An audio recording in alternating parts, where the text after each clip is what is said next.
we go.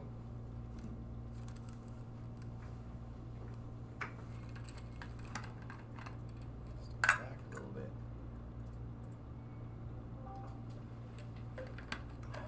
Come on, projector, turn on.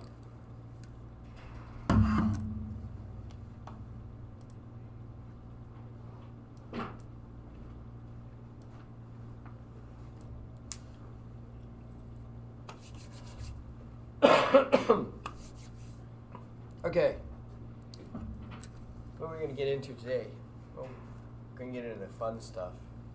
Okay. So, to start with, what makes consoles different?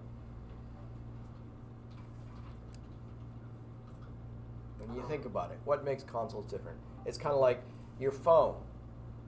What makes your phone different than your PC? Have a different operating system. It's got a different operating system. Right? What else? Does it have more memory or less? No, less. Really? It's kind of the same, isn't it? Oh yeah. All the more How about screen resolution? words? That's actually kind of better, Oh. right? But this guy's everything wrong. It's strange. Processor?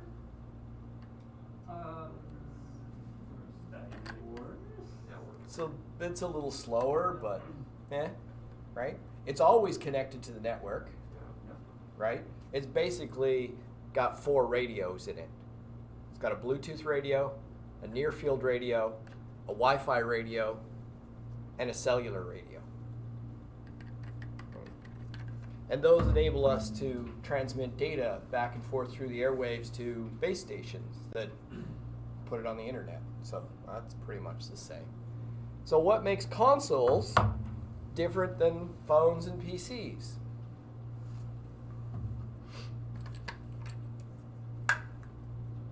Really? Like not that much, right?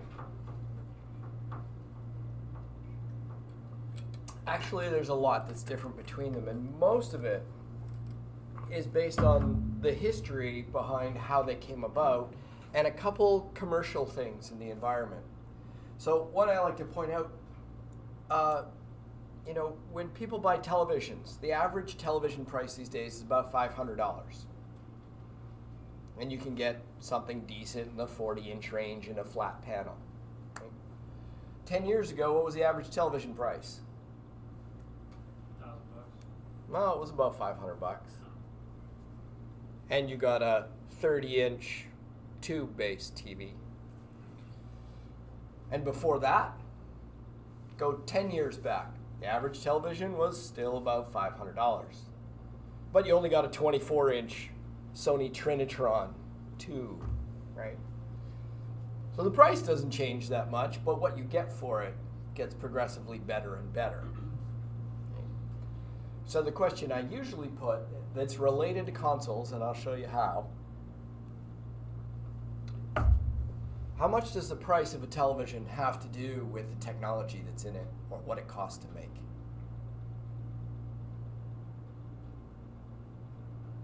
$400. Does it? They're always $500. Oh. $600. Kind of creeping up a little bit, but televisions over the last 25, 30 years haven't changed that much in terms of pricing, but they've changed a lot in terms of technology. They've changed an extraordinary amount in terms of technology. Right? But the price hasn't changed that much, which tells me that the price of a television doesn't really have anything to do with what it costs to make it. I mean, I think numbers in reality is the average 40-inch television costs them under $100 to make. So why do you charge $500? Because that's what people are willing to pay. Charge too little, people think it's cheap. Charge too much, they think they're getting gouged. Find that sweet spot in the middle, people are just willing to pay it. Right? The same goes for game consoles. They've come up in a different way than PC-type gaming. But game consoles' predominant factor is they're like a toaster. They have a set price that people are willing to pay for a console. I mean, up until the PlayStation 4, the average price on the console was $300. With the PlayStation 4, we've kind of migrated into the $500-600 range, but does that have anything to do with what it costs to make the console? Right. Now, consoles are a different beast that way, and we're going to dive into how they're different. But when we're thinking about consoles, we're thinking about a mass market device. Jim Billy Bob in Louisiana needs to be able to plug in his console and have it work. Okay? You look at the back of this PC, and not everybody is just like, oh yeah, of course, everything just goes in one place, right? Which surprisingly is true. The ports on the back of your PC have been set up over the years so that things only fit in one spot. Right? When we had those composite cables for our televisions, the red and the white and the yellow, okay? And we can get into gory detail about how that actually works. But the relevant part there for me is the yellow one goes into the yellow connector on the back of the TV. The white one goes to the white connector, and the red one goes to the red connector. It's about making consoles stupid simple. Anybody can do it. So what we're going to dive in today, we're going to talk a little bit about the history about why they're that way, where they came from. We're going to talk probably more technical about the architectural differences.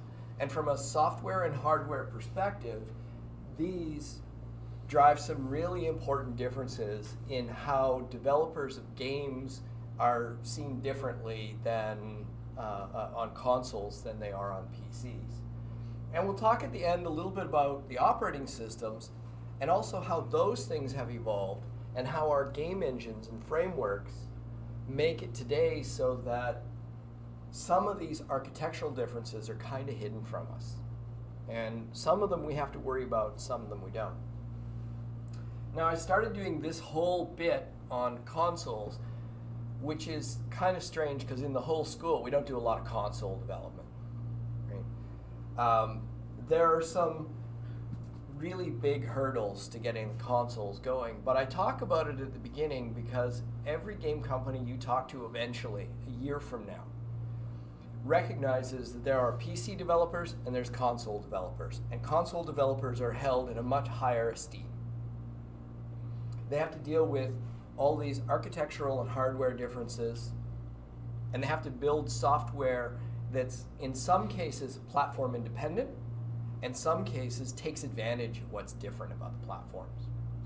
I mean, you don't want your PlayStation game to look the same as your Xbox game, right? And especially if you're a Sony-sponsored studio, your PlayStation game better look better than your Xbox version of the game, right?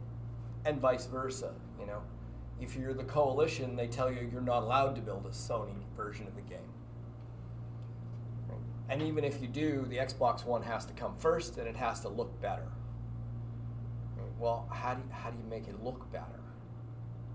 Well, part of it is taking advantage of the architectural differences.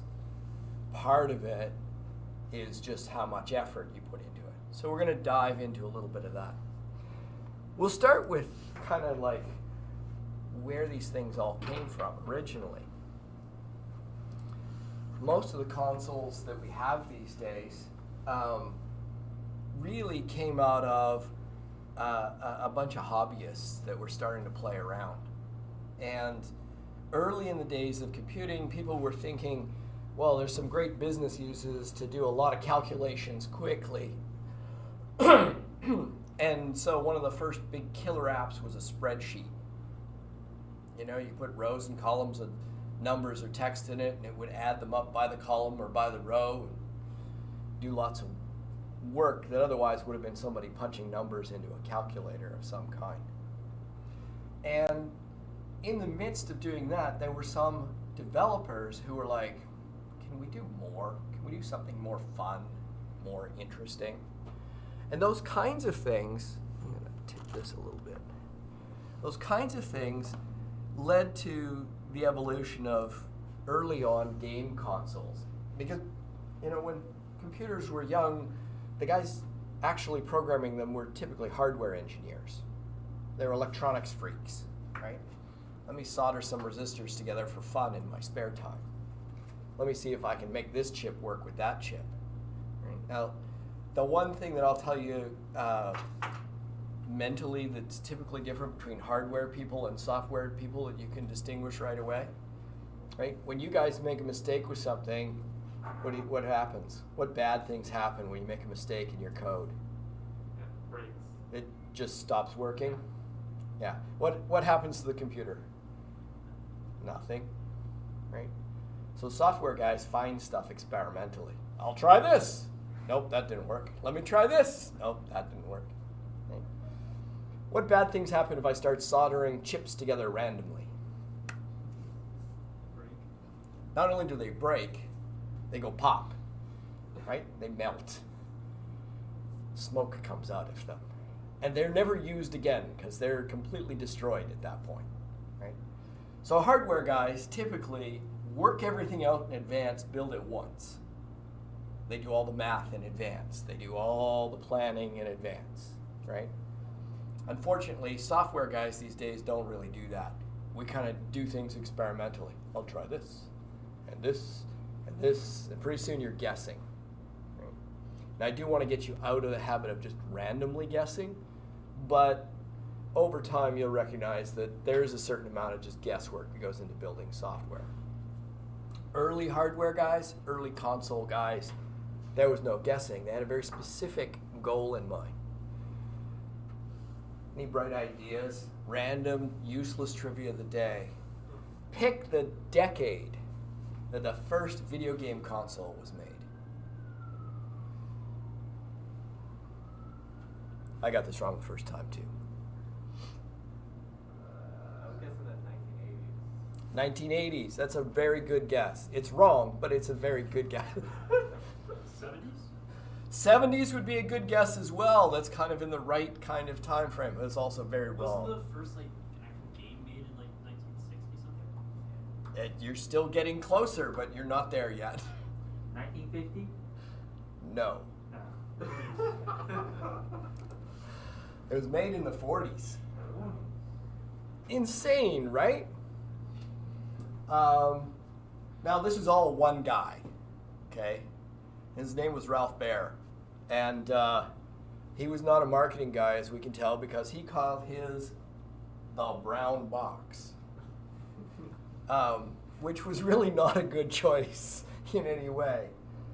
Basically, he was a hardware engineer who, by night, was taking components at home and trying to work with some of the things he had, and he built a miniature computer, essentially, very limited memory, very limited video RAM, and he hooked it up to his CRT, which is a cathode ray tube, which is an old picture tube television, and managed to get stuff drawn on the screen with some of the programming he had done with it, which would have all been done in assembly language. And thought, wow, this is cool. And so he built his little brown box here, put it in a case, and tried to sell it. A few years later, a company came along and said, you know, we can rebrand this. This is the new wave of things to come. And they called it the Odyssey. I don't know if there's any or very many of these that exist in the world anymore. They didn't do very much. And the only reason really for us to pay any attention at all to these kinds of things is that all of these old games often resurface as projects for students or projects to do as job interviews. So early Pong games, I've seen people give to students as, you have 24 hours to build us a Pong game with this tech, go. That's your job interview. Right? So having an idea about some of these games and what they used to do, kind of amusing and helpful. And the people that really started to see some value in this were Atari. I don't know if any of you guys ever played on an Atari 2600. This is kind of my generation as a kid, right? You could put a cartridge in, turn the power on, And you got a different game every time you turn the cartridge, every time you turn the power on. The games, well, they were all built in cartridges. Basically, they're a EEPROM with a certain amount of memory in them that have the game program burnt into them in the middle of a big PC board, slapped together in a plastic case so the grubby little kids' hands wouldn't destroy it, plugged into a card slot that was exposed in the computer, and when you put power to it, hopefully it would just run. These things were notoriously buggy, and they typically did really, really simplistic things. Obviously, everything was two-dimensional. And the way they work is that the entire program was on that EEPROM, and the entire program got loaded into the limited amount of random access memory, typically 4 or 8 kilobytes. Imagine getting your whole program in 8,000 bytes. That's 8,000 characters. The whole program, okay? Including all the graphics, and the art, and the audio, 8K. And the way they dealt with the screen was they used the hardware in the console to use your television. Part of that meant knowing how televisions worked, and part of that meant knowing how the game console worked. And the way they came up with for the game console kind of stuck for a while as more people started building consoles. But the way they did it was they addressed memory. So just imagine, remember when we did that assembly language program, and you put letters in certain locations in memory and they showed up on the screen? Well, instead of putting a letter, put a value, right? Put a value from 0 to 16 for red, green, and blue. There is no alpha, just red, green, and blue. And I say 16 instead of 255 because, well, we didn't have that much memory. So address 0 might have been the top left corner of the screen. You just start poking color values into every pixel as you need it. You want to move something? Well, take all of the pixels that you colored a certain color and make them go back to their original color and then draw them again somewhere else. Typically a pixel to the right or a pixel to the left or up or down. Now there was another complication. We had to show it on a television. In a television, a cathode ray tube works in a very specific way, and that specific way created a whole bunch of constraints they had to deal with. And those constraints still permeate what we do today. I mean, part of the reason why we want games to run at a certain frame rate has to do with those old cathode ray tubes. It has nothing to do with the way technology can work today. Why do we want to go 60 frames a second today? What's the big reason behind 60 frames a second? Can you think of it? Yeah, because it's not required to be 60. One, it's not required to run 60. 34 is like the minimum, right? Yeah, so your eye kind of keeps up with 24 frames a second. Anything faster than that, your eye can't really tell the difference, right? But your hands are really sensitive. So if you move something with your hand, you expect to see the difference very quickly. And if you move something and you don't see the result right away, you nothing's happening, right? And it's related physiologically to the same things that give us motion sickness when we're on a boat, right? Your body feels something move, but you don't see something move, or vice versa. You see something move, but you don't feel it right away. Right? That disconnect, the timing disconnect between when you sense something and when you see something is what gives you that kind of nausea feeling. How does that relate to these CRTs and tubes? Right? Well, you have to know how televisions work to drive that whole thing. And the way televisions work is they have an electron gun shooting electrons at you continuously. They're a big tube, and you face the front of the tube. And from the back, there's 2 magnets and 2 magnets.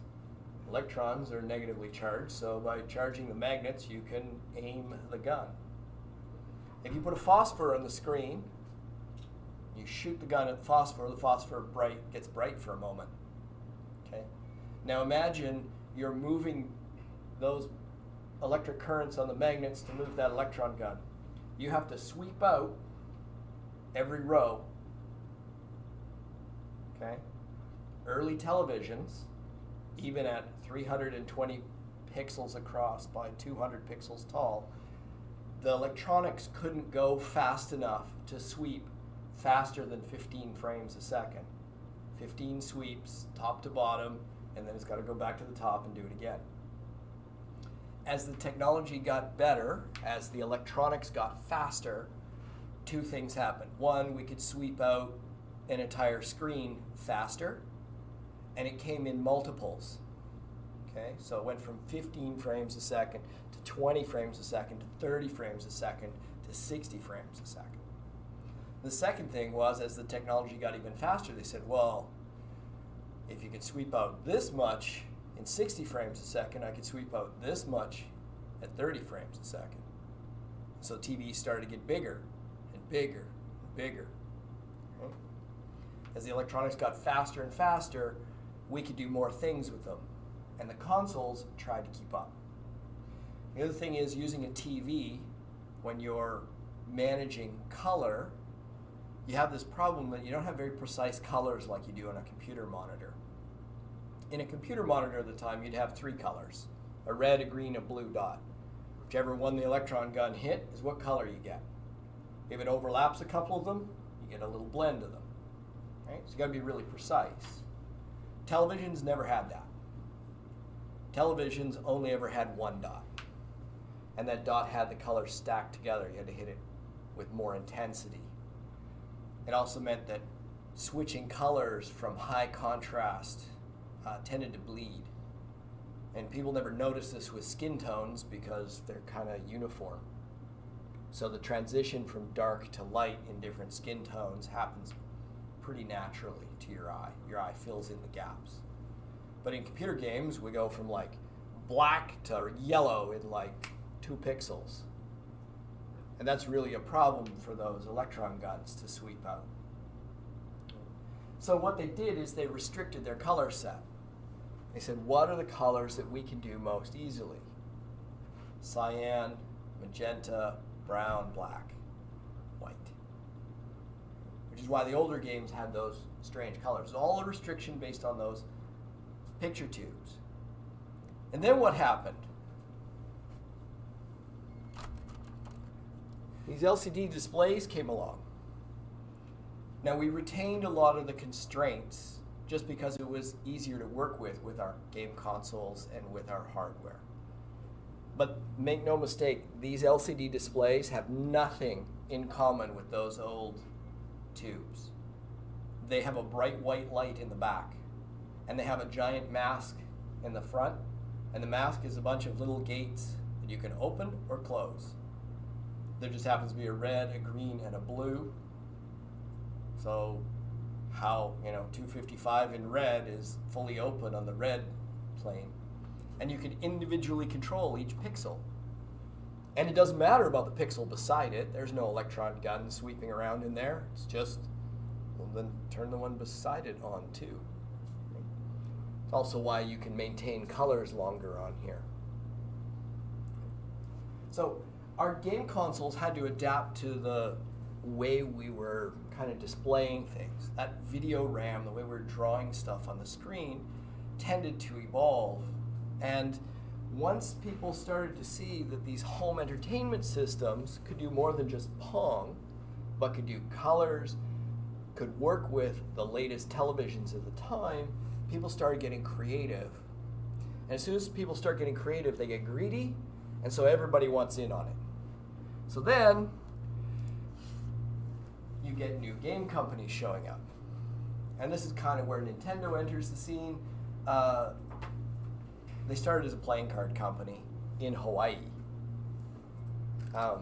And they very quickly said, hey, these new game console things, we want to make one. We can do it pretty cheap.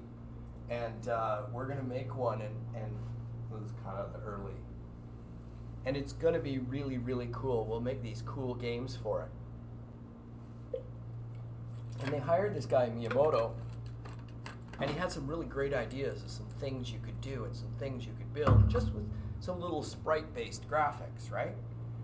And so started to be born the whole Mario, Donkey Kong, kind of all these kind of ideas. Now, eventually they refined their ideas into this Nintendo Entertainment System. And as they built Nintendo games for the entertainment system, of course, it was really small teams, 2, 3 people. The designer and programmer were generally the same person, and then there was often somebody doing some art. And at the end of the day, they kind of like, well, maybe we should put some audio in here. What do we do? Some beeps and squawks and updates. Programming these things was a matter of writing assembly code. This particular one, you can see the little diagram of it down here, had one of these Rico processors in it. These were 8-bit processors, meaning the instructions were 8 bits, and the bus could only take 1 byte at a time. So relatively slow by today's standards. And it had 2 kilobytes of RAM, which was way more than you would ever need, right? Can you find a JPEG on your system today that's smaller than 2K? It's kind of amazing to think about how much stuff they got out of it. The controller inputs, it had a D-pad and 4 buttons, basically. And the buttons were on or off. It was pressed or not pressed. And they went into an input controller. They just got stacked up. And then the D-pad, did you press up, down, right, or left? And it was all up to the game code to go fetch those things and then decide what sprite to move what location by drawing the background where it was and then drawing it again. So some really crazy things. Now, we learned a bunch of stuff software along the way. First of all, we learned that writing games in assembly language sucks. It's really hard to do. And so there's a very specialized group of people that learn how to do this. And in order to get to kind of mainstream media, we need better tools, better software. We also need better hardware. I mean, the faster the hardware can go, the better. And this is where game consoles start to emerge different than PCs. And they're very similar in terms of the basic concept. You've got a processor, you've got some memory. There's no hard drive. There's no storage. You turn the power off, you lose everything. Turn the power on, reads the program from the cartridge, so we don't have to consume any of our precious RAM. We load the program into RAM, we run the program, you turn the power off, everything's lost. Okay. As we start to do this, we're like, well, that's not super cool. It'd be really nice to save things once in a while. The other thing is the memory's kind of fixed, so we got to be super efficient with it. Okay. And then the other part is the programs that we're going to use are probably going to directly access video RAM for speed reasons. So we're going to want to have stuff that's easy to access. We're going to have stuff in main RAM and video RAM, and that's it. Now this is predating any sense of a graphics processor in any way, shape, or form. Kind of the next guys to jump in here, Sega. Get the wrong guy started in Hawaii, sorry. And Sega were making pachinko machines, one-arm bandits. Yeah. Why everyone started in Hawaii? Everyone didn't. I got Nintendo wrong. Nintendo was Japanese. Oh, okay. Just. I always get the two of them backwards, which I shouldn't, but they do very similar things. I mean, Sega didn't really die until Microsoft crushed them under their foot, right? Which is effectively what happened when Microsoft brought out the Xbox. Right? I'll get to that when I get the little pictures of the Xbox up here. Okay. Machines were expensive at the time, so people were building coin-op arcades. Particularly, these guys were familiar with it because they were building pachinko machines. And so they said, well, an electronic machine in the arcade going to do relatively well. And as they started to build electronics for arcades, they also decided that they could scale it down and make it part of the home consumer market. So you're starting to get a market that's having lots and lots of people compete, and their idea is whoever sells the most consoles wins, right? They still haven't got in their head the idea that the software is king, not the hardware itself. So they dive in, and everybody's got to have a piece of the pie, right? By the time we get into the 80s. And each of these machines had something special. They were always trying to one-up each other hardware-wise. This is getting into the place in time where hardware manufacturers are starting to learn to manufacture things relatively quickly. They've got a design for a Nintendo Entertainment System, and they want to upgrade it for the next iteration. So what do? We add memory and put a faster processor in it, but of the same family. So if we're using Intel, or if we're using ARM, or we're using Motorola, we just use the same instruction set. So our programs still work, they just run faster. Right? Here's the thing, as these kinds of consoles start to emerge, the processor they're built around runs at a certain speed, a certain clock speed. And game developers, not having a lot of memory, take advantage of that. They say, look, I'm not going to time things out. I'm not going to say, hey, every X amount of time I'm going to draw on the screen. They go, well, the clock runs at 30 kilohertz. So every time the clock counts to 30,000, that's a frame. So I'm just going to put a counter in the world. I'm going to have my game be, while forever, count. Right?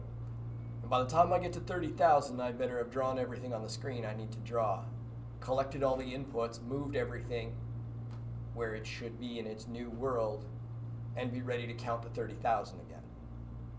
So they tied the timing and the frame rate and the speed of the games directly to the clock. So what happens when a Nintendo comes along and doubles the clock speed? Right? You've seen this in emulators. Oh yeah. Right? The game goes super fast. You're like, what the hell? Right? It's because the game is tied directly to the clock. And this is one of the kind of first differences that consoles make, is because you're on a dedicated piece of hardware, you can take advantage of the structure of the hardware that you're running on. If you know things about it, you take advantage of those things. You also don't need a sophisticated operating system. In fact, none of these had an operating system at all. Right? Your program was just native code for whatever processor was here, and if you wanted to switch programs, you turned the power off, loaded a new program, turned the power back on again. Okay. In fact, these guys were getting really crazy. 16-bit processor could move twice as much data twice as fast without having to improve the clock speed, and it used a CD. How much space do we have on a CD? Anyone remember? Anyone use a CD lately? No, just for console stuff. Right? A CD holds 640 megabytes. It's huge. I can't fit that in memory. Now you gotta think about, okay, if I've got 640 megabytes on that disk, I can read, but I can't fit it all in memory. What do I do with that? So now I have to invent new ways of programming. My program has to take part of that frame rate, part of that time, to load the next chunk of data in from the disk. Which means I need to know how fast that disk spins. I need to know how quickly I can read bytes in. Right? So while these guys are battling it out to see who can sell the most hardware, some other companies start to dive into the mix. In fact, all of the companies that were building home entertainment systems, stereo systems, surround sound television systems decide, you know, the gaming console is going to be part of your home entertainment system. Right? And most of these guys did not get it right. They were just stealing ideas from other game console manufacturers. And the biggest thing that they failed on was not the hardware at all. The biggest thing all of these guys were failing on was no software. If you don't have something to drive people to buy your hardware, There's no reason to buy it if nothing runs on it. Now, Nintendo and Sega kind of started to hint at this because they had their own in-house development for software. Whereas Philips and Panasonic were like, I'll just put the console out there and the developers will come, right? Which of course they didn't. And so these consoles died fairly quickly. There was a group of consoles that didn't die fairly quickly, though. Good old NEC. Bandai started building their own, quickly abandoned that and went to software only. Apple decided they were going to get in on the mix, and that didn't go so well for them. Not many people could afford Macs, and especially not Macs that were going to play games. Apple kind of priced themselves out of the market. Okay. Thousands of dollars for a PC to play games, but I can do that on a $200 machine. So why would I pay thousands of dollars? Oh, that's Apple for you. Well, PC manufacturers at the same time were running a beautiful hue of green on a black screen. Yeah, that's also. Right? So they weren't really a ton ahead. Around about the 1990s, actually, we were getting, work PCs for me at the time were two 21-inch NEC CRTs. You could have dual monitors on a PC in color. And each monitor weighs about 100 pounds. So you needed a sturdy, deep desk because the monitors were big. And they were expensive. So you did it for work. You didn't do it. Now, I've shown you about 10 or 12 different consoles that people are constantly trying to figure out the right formula that's going to work. And the ones that we know kind of survived more were the ones that had in-house software development. And after looking around, a couple companies figured out the magic formula. Now, this guy kind of revolutionized the world. And they didn't revolutionize the world because they had a CD or because they were Sony. At the time, Sony was at its height and was building home electronics for everybody. Mid-range home electronic, stereo, cassette deck, turntables, even starting to be CD players. Nintendo had been in the game a while. This was not their first kick at the can, and they were kind of getting an idea of what worked and what didn't. And so all of the things that worked for Nintendo, they put into the N64 here. And the N64's big claim here was it was able to do 3D. It was really kind of an isometric fake 3D. But they were trying to exploit that. Now, Nintendo always had this idea that they were going to make the console and it was going to cost them less to produce than they were going to charge for it. So they're making money on every console sale. This guy revolutionized the world for a couple reasons. First, it took the idea of using that 640 meg disc. Number one. Number two, using Sony's hardware manufacturing capability. They planned in advance a 5-year life cycle of this thing. They said on year one, we're going to lose money. We can't make it for what we can charge for it because of those guys. We can only charge $290 for it. It's going to cost us $300 to make it. But economies of scale, by year 2 or year 3, we'll have the factory worked out so well that we'll be producing these for $150 and selling them for $300. By year 5, well, we're going to do something special with this. And by year 5, we think we can miniaturize it and simplify it down to the point where we can make it for $50. Okay. And then they did something absolutely revolutionary. They turned around and said, we're going to allow programmers to write software in C.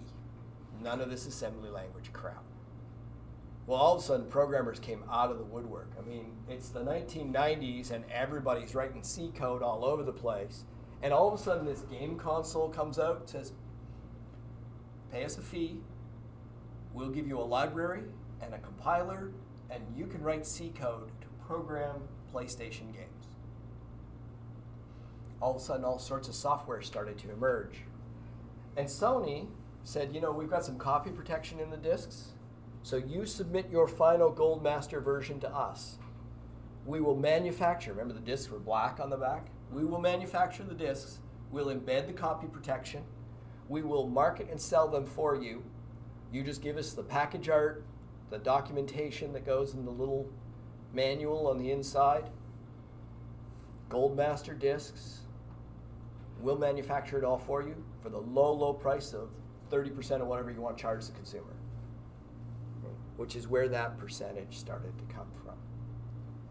And as we started playing with these things, a few things kind of happened. One, you had one gold master that you could create. You actually had to create like 7 copies of them. And we used to do stupid things to get them on time because, software developers are notoriously late. So, hey Sony, November 1st, I'm going to have my version for you, right? Mid-October, I'm like, it's not done yet. But I can't lose my window for Sony's manufacturing because there's a whole other group of games coming. So we would crunch huge, long overtime hours. We'd make the games work. We would get our gold master disc. We would make 8 copies of it. Sony gave us special media. You had to do single speed burns. You had to do them on a special burner. And then we'd be like, well, these 8 are going to Europe. Well, how do we get them to Europe? Hey, you're in QA. You got a passport? We put 8 discs in a bag, gave it to the person. You're going on a flight. We'll fly you to the UK. Oh, don't worry, you're not leaving the airport or the gate. Someone will meet you there, and you get back onto the same plane and come back. And that's how we transported them around the world. Right? Don't be the wrong QA person at the wrong time, the wrong place. That's 16 out of 18 hours of flying to hand one package off to another person from the same company and go back. Right? Minimum wage jobs, love them. Right? You get a trip to England. You don't get to leave the airport. You don't leave the airport, no. Could I stay one day Yeah. to visit someplace? No, right? No. No. So this was the revolutionary part, was the C part, right?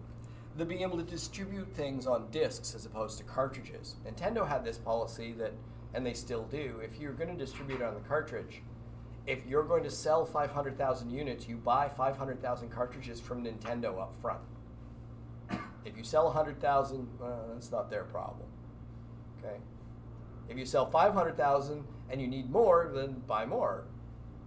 Sony completely revolutionized that, right? They said, no, I don't care whether you sell 10 or 10,000 or 10 million, but we get 30%. And they started a market of software developers who were dedicated, who weren't specific to one particular piece of hardware. They could write C code that they could use in multiple different places. This kind of forces Nintendo, right? Like Nintendo's got its in-house developers that know assembly language for the Nintendo. And it's very much kind of an embedded system thing.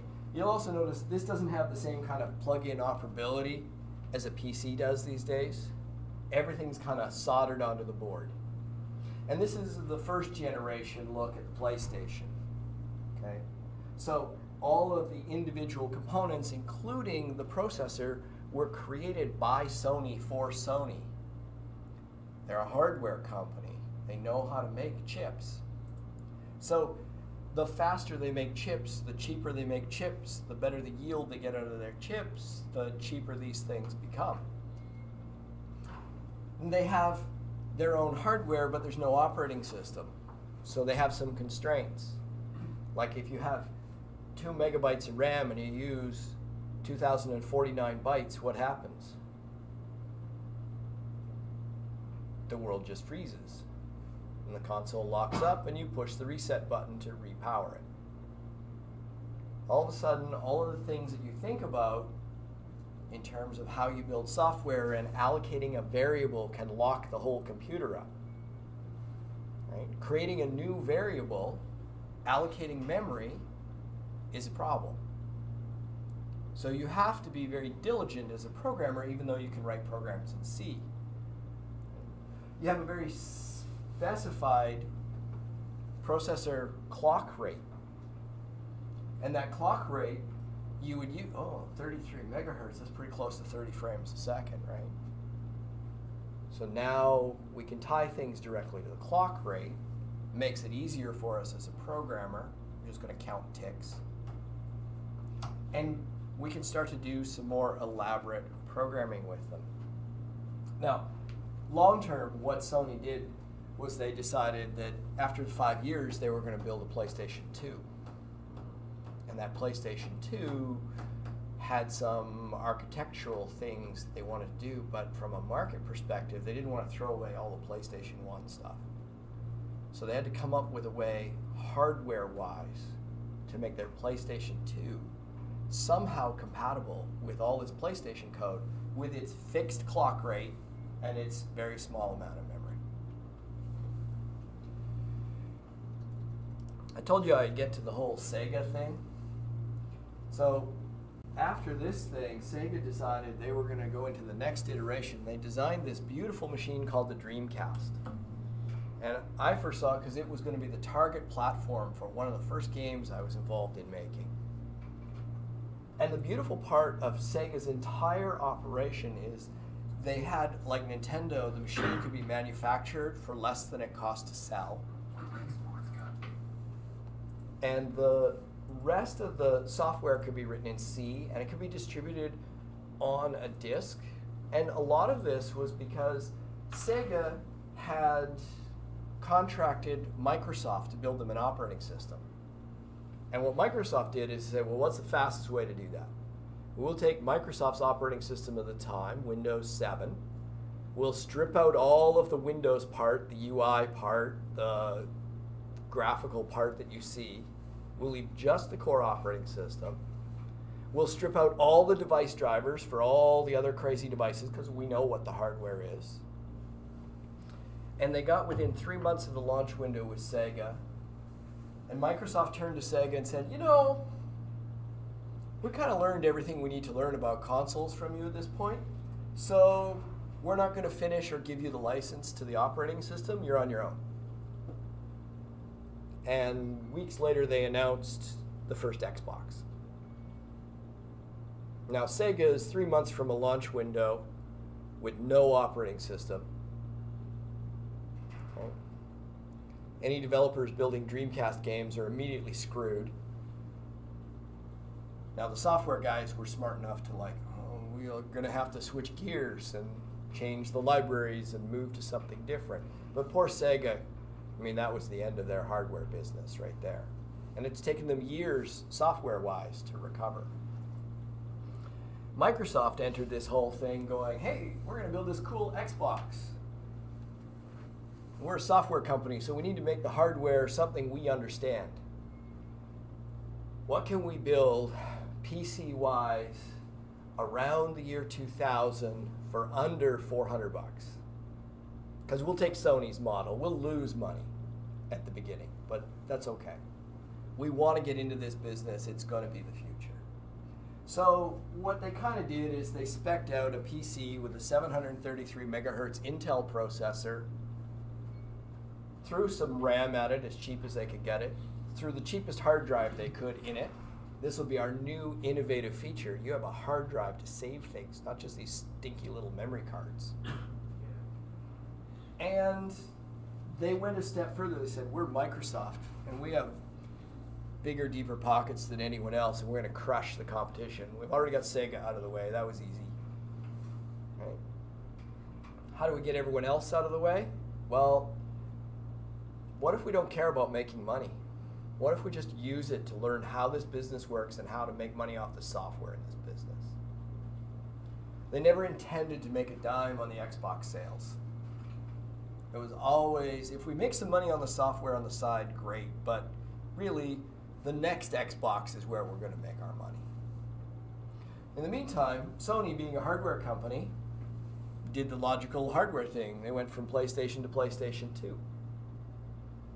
PlayStation 2, how do we get backwards compatibility was their big feature of the day, right? We already had programmers on side, we had good tools, we had CDs. How do we get the developers on side? Well, I know. What if that 5-year-old PlayStation, as a hardware company, we've learned to make a single chip that is the entire PlayStation. And if you remember, Sony popped out this thin version of the PlayStation. It's linked, right? Right? Well, they did it with the PlayStation 2, but they could have done it with the PlayStation 1. No. So they distilled that entire PlayStation 1 board into a single chip over 5 years. And then that single chip is the I/O controller on the PlayStation 2. 2 meg, the exact same processor speed, everything. It's a PlayStation 1 on a chip. As the I/O controller for the PlayStation 2, it controlled audio and streaming data from the disc. It also gave you full backwards compatibility, 100% native. Any PlayStation 1 disc could be just loaded in the I/O controller and run there. Parents love this, right? All those games, all those controllers, everything I did for my PlayStation 1 for my kid now works with the PlayStation 2. Which is partially why we think the PlayStation 2 kind of dominated this era. And we're also starting to see the evolution of kind of different generations of these consoles. There's a life cycle to them. It's generally 5, maybe 6 years at the outside. That also means that the big developers, the software developers that had made the most money for Sony, got advanced versions of PlayStation 2s before they were released to the public, up to 2 years in advance. Meaning the PlayStation 5s have been in the developers' hands for almost 4 years now. That's how you become familiar with how that hardware works. Now, Nintendo was still hanging around here, but they were clearly number 3. They stayed alive because they never let their hardware cost exceed what they could charge. Right? And they hung around with the GameCube. They experimented with the little mini disc, and they were still playing around with how do we be innovative even though we can't compete graphically with these 2 guys anymore. We migrate to the next generation. Nintendo does something truly innovative. PlayStation makes probably their biggest mistake ever, even though it was a reasonably good machine. It was a hardware company's machine. It was all hardware architecture, 8 symmetric multiprocessors, all running at the same time, all in lockstep with each other, all with small amounts of memory each. Made it incredibly challenging to program. And the PC architecture pervaded the Xbox 360, which is why you'd probably notice that games of this generation, the PlayStation 3 games that came out in year 1 versus year 5, the year 5 ones looked substantially better than the year 1 ones, whereas the Xbox games kind of looked the same. This was also the first generation that added a graphics coprocessor, or a GPU. And they were starting to go, well, what's better? Pushing lots of polygons, or pushing few polygons and huge textures? And they chose 2 different approaches: large polygon count, large textures. Right? Now you have to worry about how you're building your software. Do I tell my artists they have 300,000 polygons to work with for a character, but they can only have 1 meg of texture space? Or do I tell my artists they can have 10 meg of texture space, but they can only have 10,000 polys? And part of this was this competition between these 2, right? PlayStation and Sony recognized that by the PlayStation 3 time, Sony was developing 1/5 to 1/7 of its worldwide income on PlayStation alone. Everything else started to be smaller than PlayStation. And how do I get rid of Microsoft? Because they're starting to become annoying, right? Well, I know. We'll just show them our hardware superiority. We'll do 8 processors, and we'll be able to push 10 times the number of polygons they can push, and they won't be able to keep up because they're not a hardware company. And Microsoft went 90 degrees the other way and said, we don't care about keeping up with the polygons. we'll just do really pretty textures. Lots of cool texture stuff. Microsoft employed one other trick at this point in time.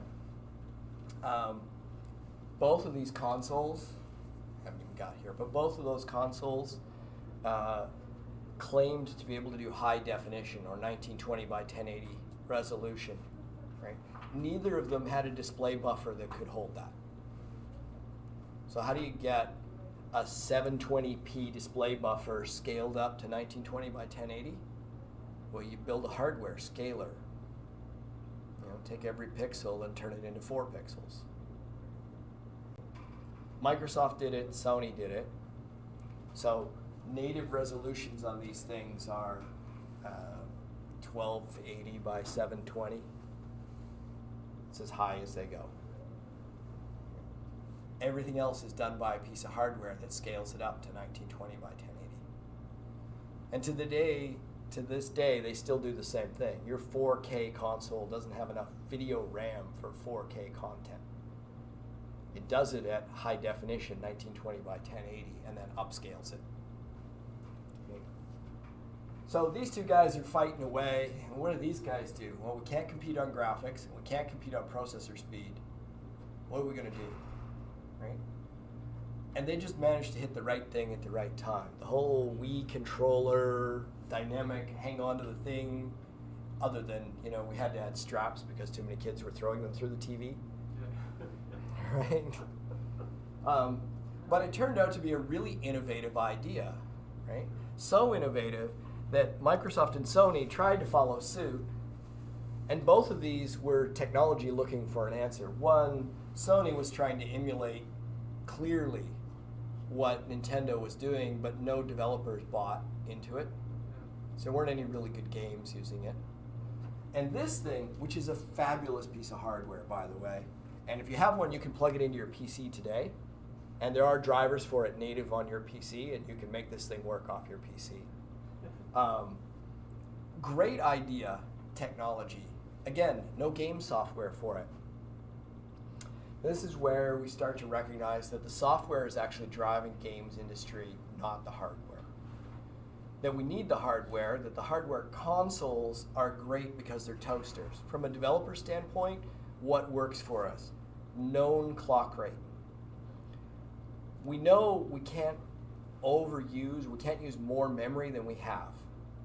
We know that, so when we build our applications, typically we have to start the application and write our own memory management system, because there's no operating system to do it.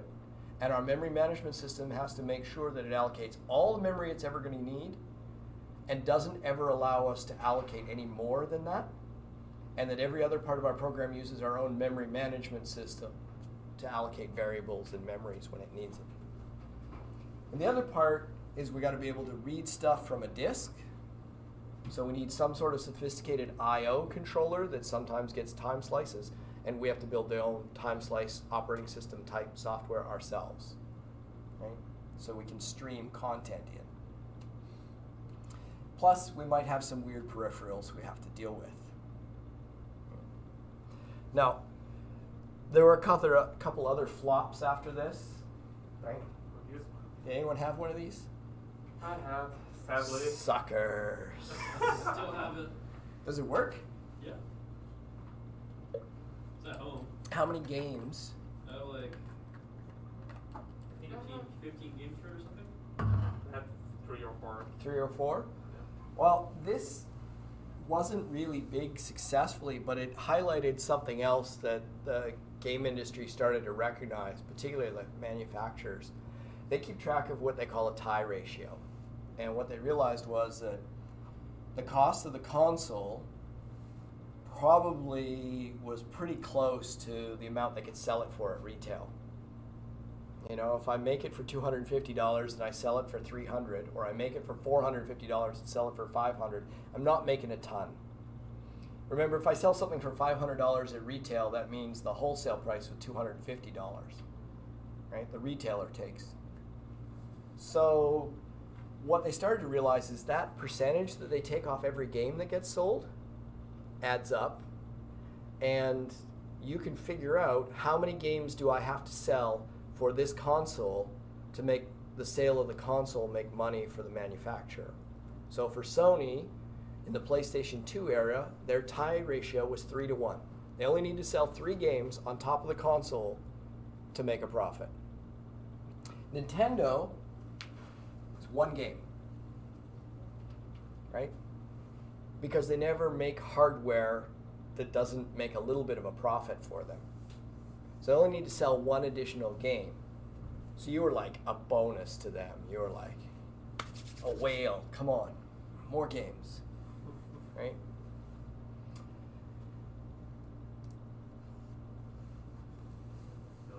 Sony recognizes their mistake, gets out of that PS3 land, that multiprocessor hell, and starts to get back to their roots where developers can make programs fairly easily. Again, everything goes to C++. They provide the libraries to talk to the hardware. This generation is the first generation that had a full operating system on it, okay?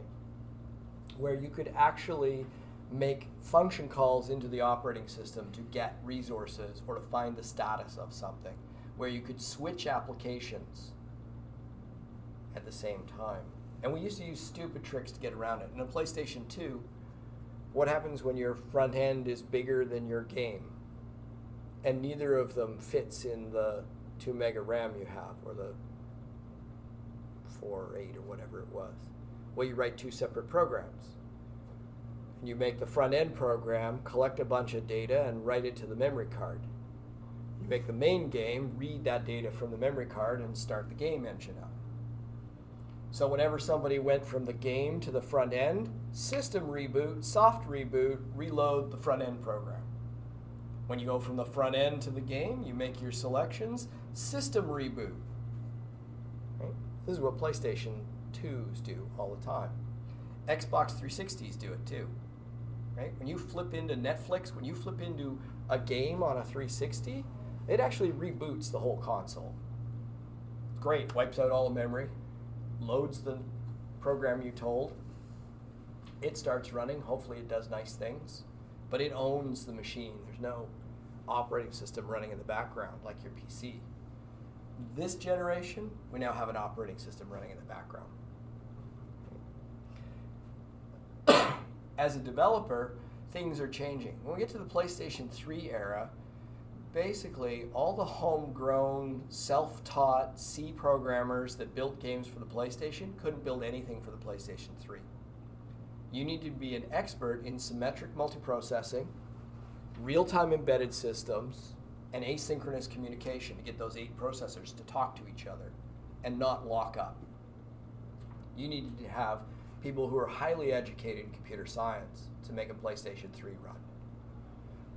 On the Xbox side, you didn't need quite as much education to make it run, but certainly to get it to run fast, you did. With these guys, we're starting to get to the point again where, you don't need to be quite an expert to make it all run. You don't need to be able to write microcode assembly language code.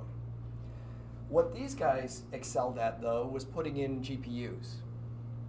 And GPUs with shader engines, which do require some sophisticated low-level code to run.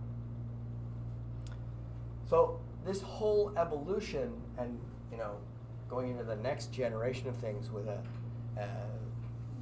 PlayStation 5 and whatever Microsoft wants to call their next console after the Xbox One. Too many names. Xbox 2. Wait a minute, we did that. What's the name? No, Series X. Yeah. Oh, it's Series X and Series S as well. Yeah, Series Yeah. X and Series S. S is the It's small, yeah. S for small, yeah. And then there's just the 5. Oh yeah, they're not good at names, are they? No, PlayStation's a pretty good name because all you have to do is increase the number. Yeah. So the architecture is becoming remarkably similar, and it's also getting closer and closer to our PC architecture these days. And the traditional problem has been that developers for PCs typically just allocate memory and variables as they need them. And that means that your PC game at the end of the day might actually consume way more memory than a console has.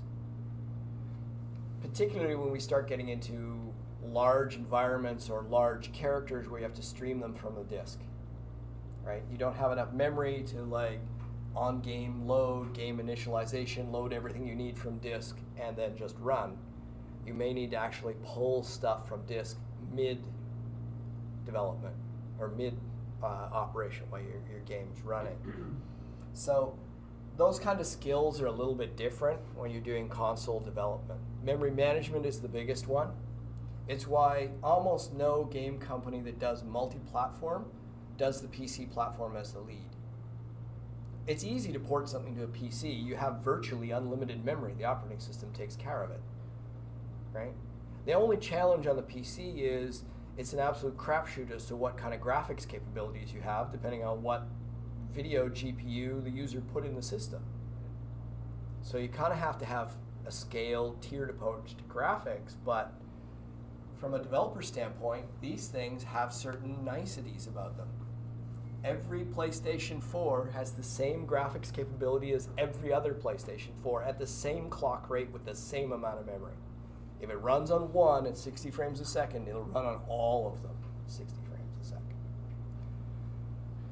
I think the best example of that is actually to look at CD Projekt Red and Cyberpunk. There was a game that was clearly developed as a PC game first and ported to the PlayStation. And you saw what happened when they launched it. Okay? Experienced software companies that do multiple platforms go the other way around. They pick one of the hardest platforms to do as a lead platform. Build that first, make it run fast, and then upscale it as you go. It's a lot easier to take content and upscale it, to take code and upscale it and add more memory. So going from a PlayStation 4 to an Xbox is easier than an Xbox to a PlayStation 4. Going from an Xbox to a PC is easier than a PC to an Xbox. And heaven forbid you want to run it on a phone, right? Not because you might not have enough memory, not because it doesn't have a full multitasking operating system, it's running Linux, right? Not because it doesn't have the graphic fidelity, but the biggest thing the phone doesn't have is power, right? When you flip the screen on at full res and run the CPU and the GPU, yes, your phone has a GPU, and run them flat out on your phone, how long does your battery last? And how hot the phone becomes. And how hot does the phone get? Half an hour maybe? An hour? Or you just have to leave it plugged in? So now you've got this thin device with no cooling that's draining power as fast, if not faster, than you can pump it into it. That's friction, that's heat, that's right? That's the biggest challenge with phones these days, is how to find the balance so that the thing doesn't drain your phone to nothing and or burn it up in the process. And then it looks good at the same time. And that it looks good at the same time, right? Now I always like to mention this, and I tell this to the game design students later on in the program. I think one of the sweet spots right now for indie developers is not these two guys, but is actually a Nintendo Switch that has a lot of the advantages of a console, very few of the disadvantages that the phone has, and the Switch development kit is $750. Like, pretty much everybody can find that. Right? $750, you get a Switch development kit plus a special version of Unity that exports to the Switch and the library of software. When do you think Nintendo's going to release the new console? Typically they don't want to release, these guys don't like releasing a new console until they think they've so saturated the market that no one else is going to buy another console. I think the Switch is probably going to go on for like another 6 years or so. Yeah, I think the Switch has a lot more life left in it, for sure. They just released the OLED version, which is a little bit more powerful, Yeah. I think. That's true, yeah. And I think they're still planning on releasing like a more powerful version too sometime. Yeah. The Switch Lite's been a really good seller for them. The basic Switch has been great. They both have great screens in them. And they've opened up the game library too, right? The only issue they really had was like the controller Joy-Con issues Yeah, early. early. Yeah. Unfortunately, I Right. have that. So. And I think that was the biggest switch, is that Nintendo was traditionally it's by Nintendo developers, right? You had to be a Nintendo developer to develop for Nintendo hardware, and with the Switch, they kind of opened it up to the world and said, "Here's the library, here's the tools, go." And they made it cheap enough that like you can go sign up tomorrow and be a Nintendo Switch developer. Right? Now, let's take a short break. Just stretch a little bit, maybe. This room's getting a little warm. And in about 10 minutes, we'll dive into a little bit of the hardware architecture and some of the things you have to take care of. And then I got a little treat in the last hour or so. We'll play. Hey Scott, do you have a favorite console in terms of design?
Okay, let's pull this back together.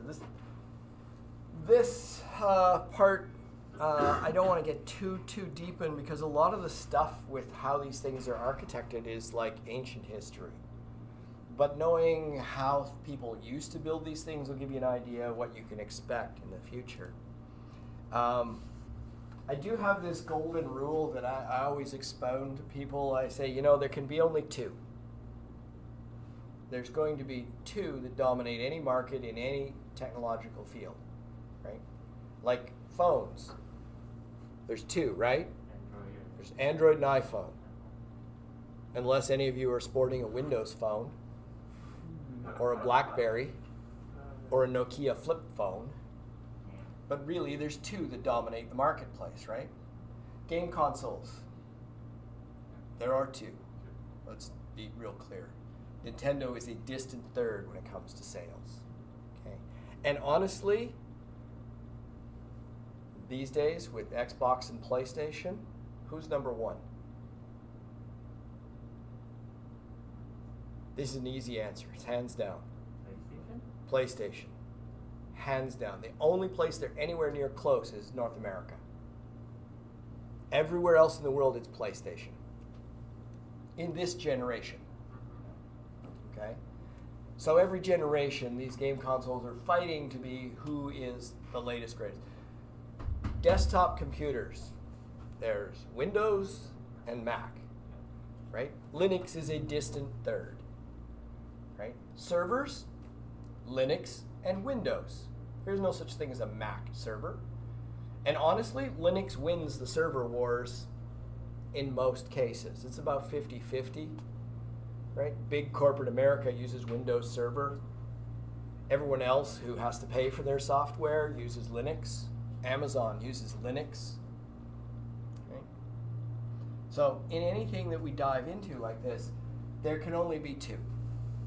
So each generation, every company is trying to vie to be one of those two, and the longer they can get out of a generation of hardware, the more profitable they will become. The problem is they have competition. So, you know, I'm pretty sure that Sony would not be happy with a 10-year-old PlayStation 2 out there out-competing against their PlayStation 3, PlayStation 4. They want this planned obsolescence. Otherwise, when are you going to buy new hardware? That's how we make some of our money still. Okay. So they're kind of looking for this sweet spot of how long do we last versus how quickly do our competitors get better than us? How do we make sure we stay on top all the time? And because of that, we kind of shift into this software mode. I mean, even in software, there can be only two. Pick a game genre. First-person shooters. Name the third. Call of Duty, Battlefield. What's the third? Nobody knows. It can be only two. Okay? Now, the one I always get some pushback on is Battle Royale. Which two are the biggest in terms of players and money? Warzone and Fortnite? Battle Royale? Battle Royale? Yeah. Warzone and Fortnite. That's why I get the pushback, because there's kind of four that do this. League is the one that makes all the money. I think you make the same mistake as me. That's not Hmm? That's MOBA. Oh, sorry. Battle Royale. Yeah. What other categories do we go into? RPG? RPGs? That's a lot of them. I don't know. Is there a big RPG? Is there anything bigger than World of Warcraft? Lost Ark's pretty big. 15 million daily? Big? Final Fantasy? You can look it up. Go look at Steam charts or something.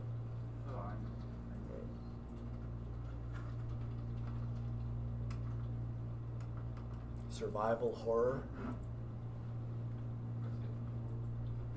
Resident Evil? Generally, there's two, right? There's kind of the first one there and the best one. Not Yeah. always the same. Lost Ark on its launch day hit 1.3 million players That's good. It's not stellar, but it's good. Right? It set Steam records apparently. From a console perspective, most of the big console software guys won't even start a console project unless they're forecasting at least 3 million units. It's not worth their time to build. Right? And if you want to put the money part into perspective, FIFA sells 12 million annually. I hate I don't understand that. I hate FIFA so much. Worldwide, More in the world. 12 million people buy FIFA every year. Typical price is $75 Canadian, which means Same game every year then. Yeah, Yep. I think. it's called maintenance software. It's like printing money. Yeah, and my friends say, oh, they have to update the game. They can do a patch. They can do patch notes, but they don't want because they want to buy more copies. But EA makes about $45 Yeah.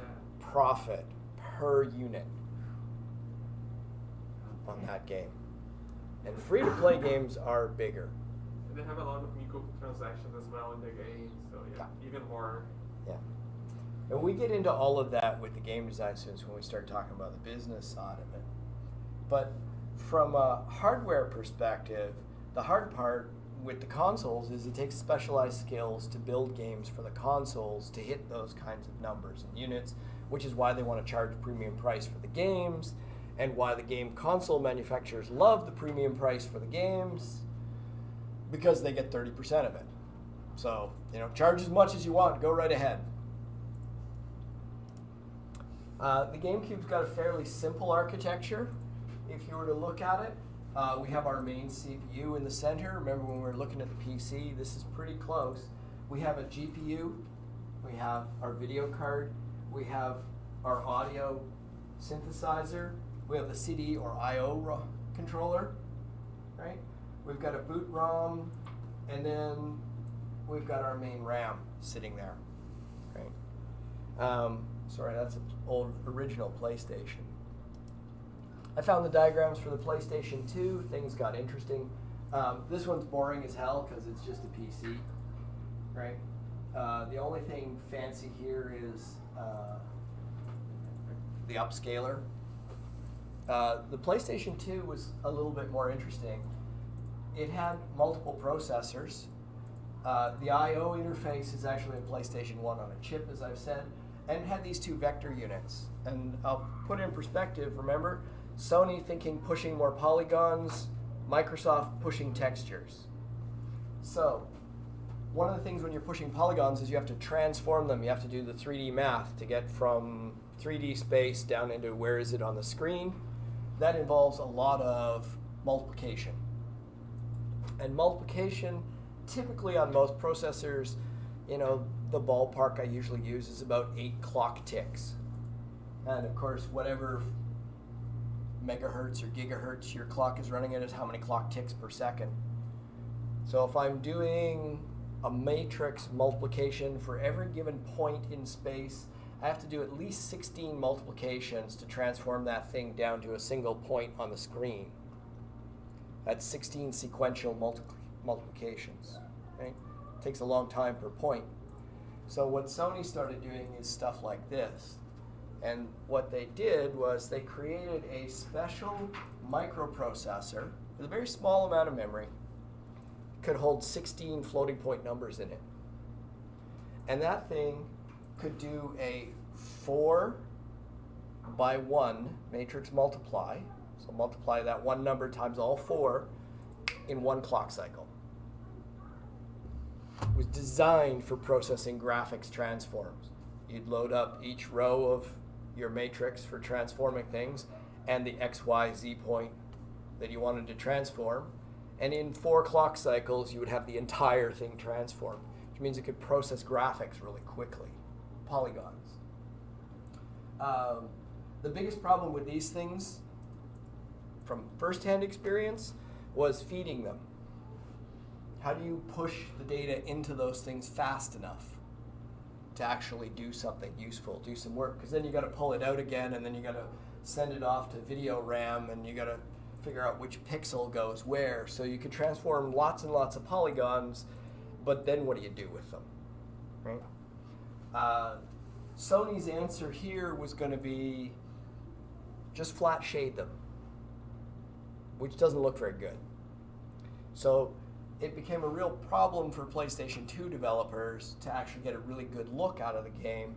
And this is why Generation 1 PlayStation 2 games versus 5 years out PlayStation 2 games, the later PlayStation 2 games look better. Programmers learned over time some tricks to make those things happen faster, to load up the pixel processor, right, otherwise known as the pixel shader, with a single texture, and then sort everything by all the polygons that use that texture and do them in texture order. So you would do things slightly differently. Now this is what we call the pipeline. How do I arrange the data that I'm reading off the CD-ROM in such a way that those things don't have to sort or reorganize anything? They just take it in the order I get it off the CD-ROM, which just happens to be in the best order to draw it. And of course on the Xbox, you would order things differently because doing the transforms is more expensive, but the textures is easier. So you'd kind of organize things so that you do all the things that had the same matrix at the same time. Am I way over your head yet? PlayStation 3 took it a step further. And this is where PlayStation 3 kind of fell apart. It didn't have 2 of those matrix units, it had 8. You go super fast with 8 of them, right?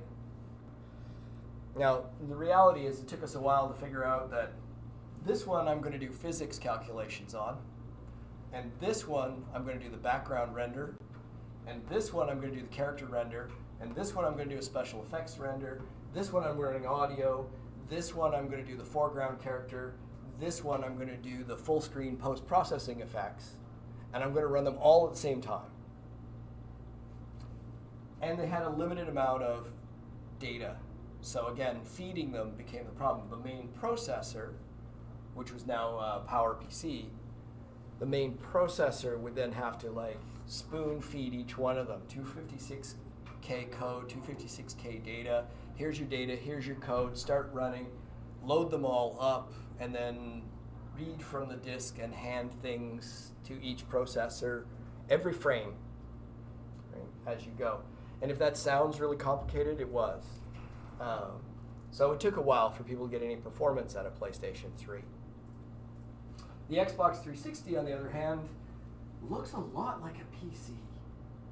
It kind of has a memory card, and it has a graphics chip, and it definitely had a multi-core CPU, just like your Core i5. Right? Core i5 has 2 cores, Core i7 has 4, which is 8 logical ones. So kind of looks like a hybrid i5, i7. Right? I can run the operating system on this CPU, and I can run my renderer on this CPU and my physics on that CPU. I'm all good, and it doesn't take a lot of coordination, and we're all running off the same memory and the same graphics core. Made life much, much easier. And about this time frame, most of the companies that built for multiple consoles switched over from making this the lead console to that lead console. It's a faster development environment. You just need to manage your memory correctly. And then the other part is that because the graphics are done so differently with these multiple processors, these little special, you have to write these in assembly language. What typically teams did is they would dedicate 2, 3, 4 engineers to the graphics core on the PlayStation, and 2 or 3, 4 different engineers to the graphics core on the Xbox. So it made your development more expensive because you needed like double the team size, right? And then content-wise, you would want to use the same content, but most of the hard math for console games is done offline as we process things and, like I said, put them in the right sort orders for things. So this guy's got a different order in which it wants the data stuffed together and aligned on a certain byte boundary. This thing doesn't really give a crap. So you now have a couple different pipelines. So now you've got a few people working on the PlayStation pipeline versus the Xbox pipeline. I've just effectively added 12 people to your team, all just to get 2 consoles out of it. Okay. So a little bit harder to develop for because of the architecture, all because these 2 companies are constantly trying to one-up each other on what looks better, what runs faster, what numbers can I throw out at the world at how quick my console is. Now, a lot of the things, this kind of just summarizes that whole thing, a lot of the things that made these 2 things very different are reasons why PlayStation 4 and Xbox One got so much easier to develop for. Again, they went back to looking at, we can make faster hardware, but if no one can write the software for it, it doesn't help. So what we really want is a nice sweet spot where developers can build games and not have to worry about what they're making.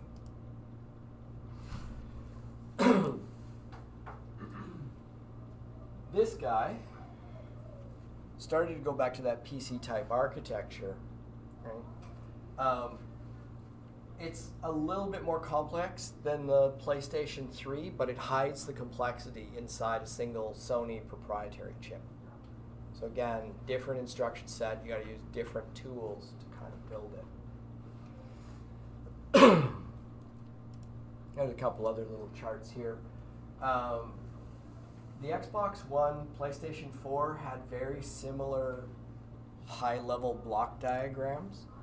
And this was welcomed by developers, not so much by the console manufacturers. I mean, there's a reason that your Android phone and your iOS phone use 2 completely different tool chains and languages to program apps for them. One uses Swift, one uses Kotlin. One's Unix, one's OS X variant. Why are they different? Why do they want them separate? Well, if I'm Apple and I have an Apple exclusive app, I don't want to show that application on Android. So I'm going to make it hard for developers to make that application appear on Android. And if I'm Android and I've got a real killer app on Android, I want to make it hard for iOS developers to have that app as well. And the same thing goes for our game consoles, right? When Sony has something and it's an exclusive Sony title, sooner or later someone's going to want it on the Xbox. They're going to want to make that hard. They compromised a bit with this generation because what they found was that too many of the developers were like, oh, too hard, we're just out of consoles entirely, we're going to move to the PC, we'll sell our games on Steam. And all of a sudden Sony and Microsoft were like, whoa, whoa, whoa, don't leave completely. We'll make it easier, it's okay. So these kind of architectures kind of helped us. What are they up to? Xbox, 32 meg of embedded VRAM, right? And both have 8 gigabytes of main RAM. Think about that, 32 gig of VRAM. Why do I need 32 gig of VRAM? Should be able to do the math.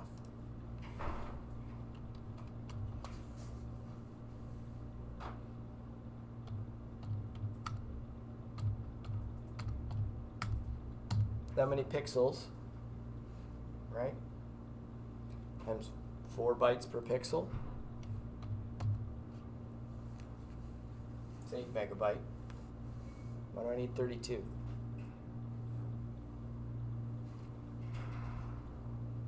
Remember, I have one buffer, 8 megabyte, that the screen's using to try and figure out what to draw.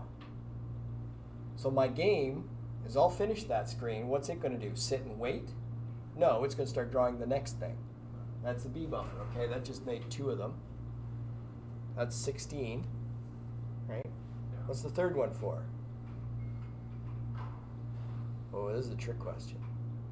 Ever heard of a Z buffer? As I'm drawing this screen, as I'm constructing it, I don't construct it like top to bottom. I'm trying to draw things generally back to front so that When I draw something, I draw the next thing in front of it, I draw the next thing, right? And how do I know what's in behind or in front of? Well, whenever I draw a pixel, I'm just putting a color in a square in a two-dimensional array. So I'm going to go into another array and keep track of a depth value. When I go to draw the next pixel in that exact same spot, I'm going to go check the pixel I'm about to draw's depth value against the depth value I stored. If the pixel I'm about to draw is closer to the camera, it'll have a lower Z value and I draw it. If the pixel I'm about to draw is farther from the camera, it'll have a higher Z value and I don't draw it. So we use a Z buffer to figure out the order in which we're drawing things on the screen. This is all rendering stuff that you will never have to program. You will never have to code this. But having an idea how it works might help you organize the information or some of the graphics or shaders that you're working with. So 3 times that. That's 24. Why 32?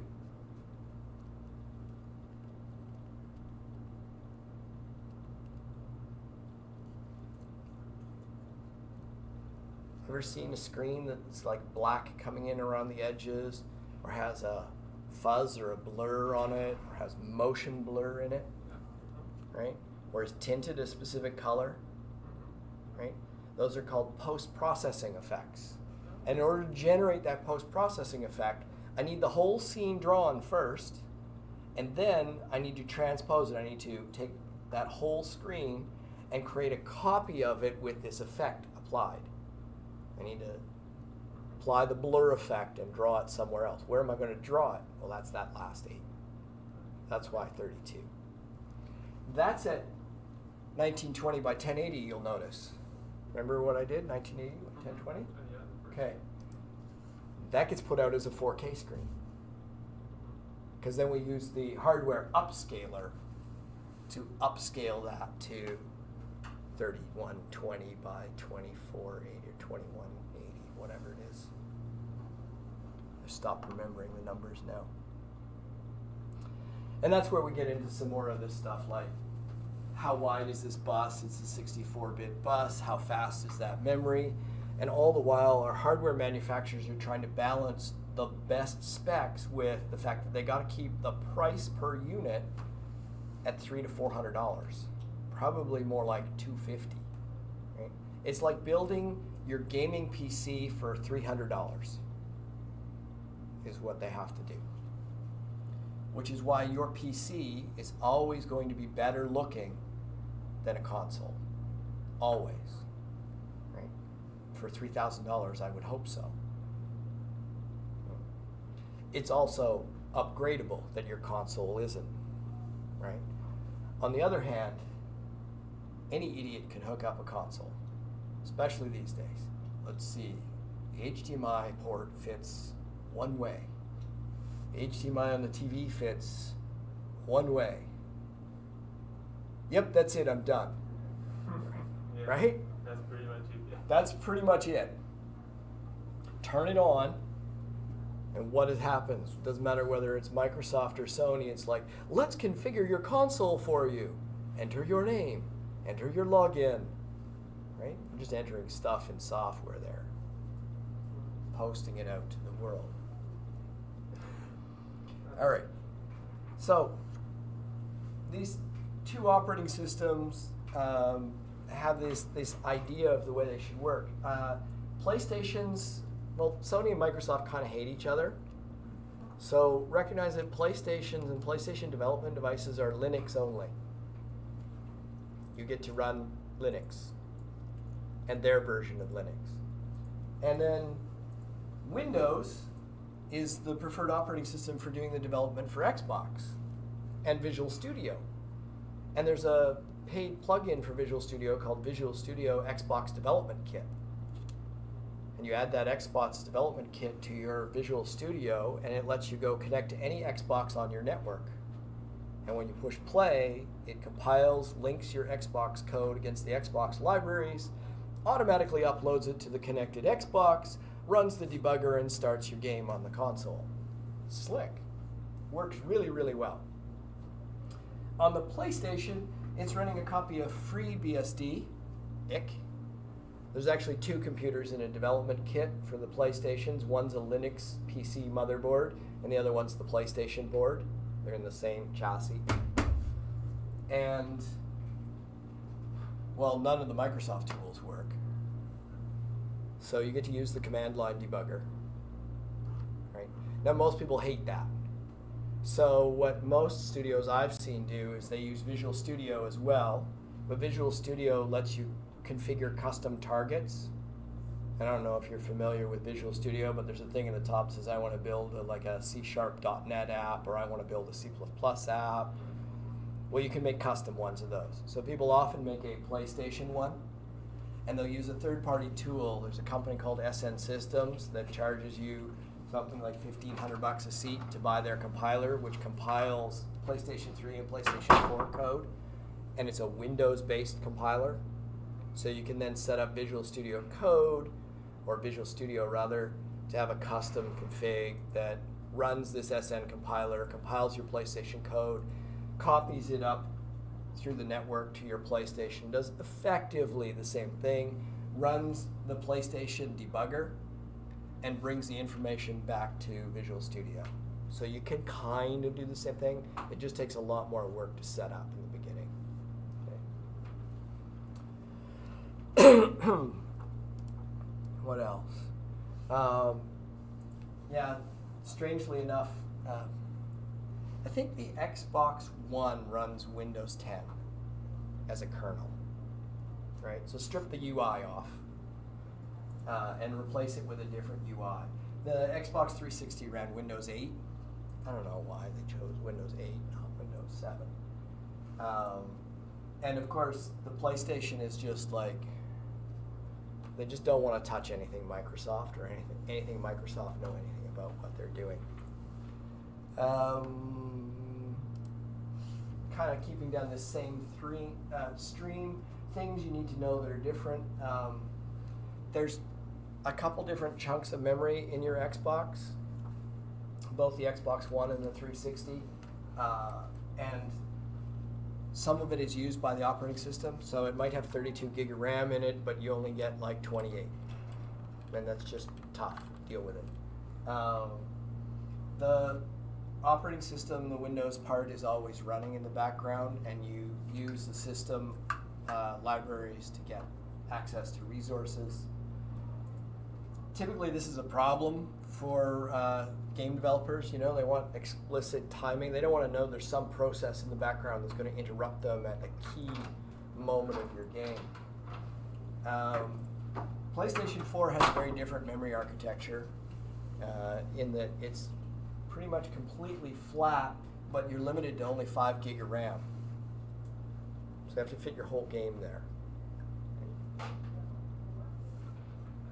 I want you to put those numbers in the back of your head, because the next time you get into building some game stuff, and you'll do some demo stuff next term with both Unreal and Unity, I want you to look at the size of the folders that they generate. Because I'm pretty sure neither of them will fit in 5 gig. Right? And even if you package a build in Unreal, or you create an executable in Unity, you'll probably have a really hard time getting a bare flat plane with a cube out of Unity or out of Unreal that fits in 5 gig. And that's the first hint that when you're building stuff for the console, you're going to have to do something to strip down your game. What are you going to get rid of? What are you going to remove or reposition somehow? Some of the stuff that's easier, right? You don't have to worry about drivers. There's no, what if this audio card doesn't work with that video card? Don't care, they're all the same, right? Real-time embedded systems, those are the systems that never stop. They're kind of like the systems that run in your car, right? And you can write software for your car. There's an operating system for it, talks over CAN bus. You can write little microcontrollers. Most modern cars have anywhere from 15 to 100 different microcontrollers running in them.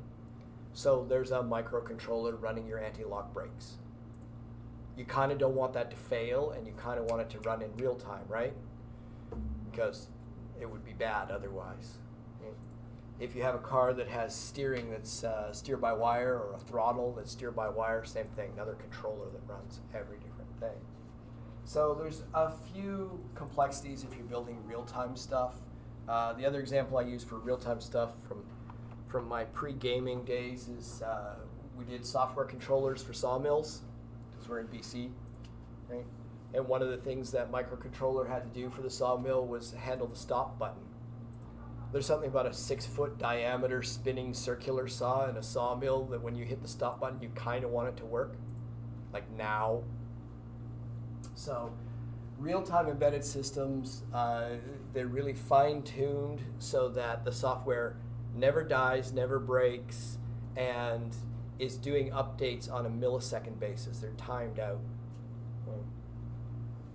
A lot of the libraries that get provided by the console manufacturers are typically much lower level than the kind of libraries you'll see for the C#.NET stuff. They're going to be really things like, how do I allocate 3,000 kilobytes of memory all at once, so you can do your own memory management. You might have multiple threaded application. You have to make sure they don't collide with each other and that they don't get deadlocked on each other. And the other part is that because they have limited RAM in them, you're probably going to have to do something to read data from the disk.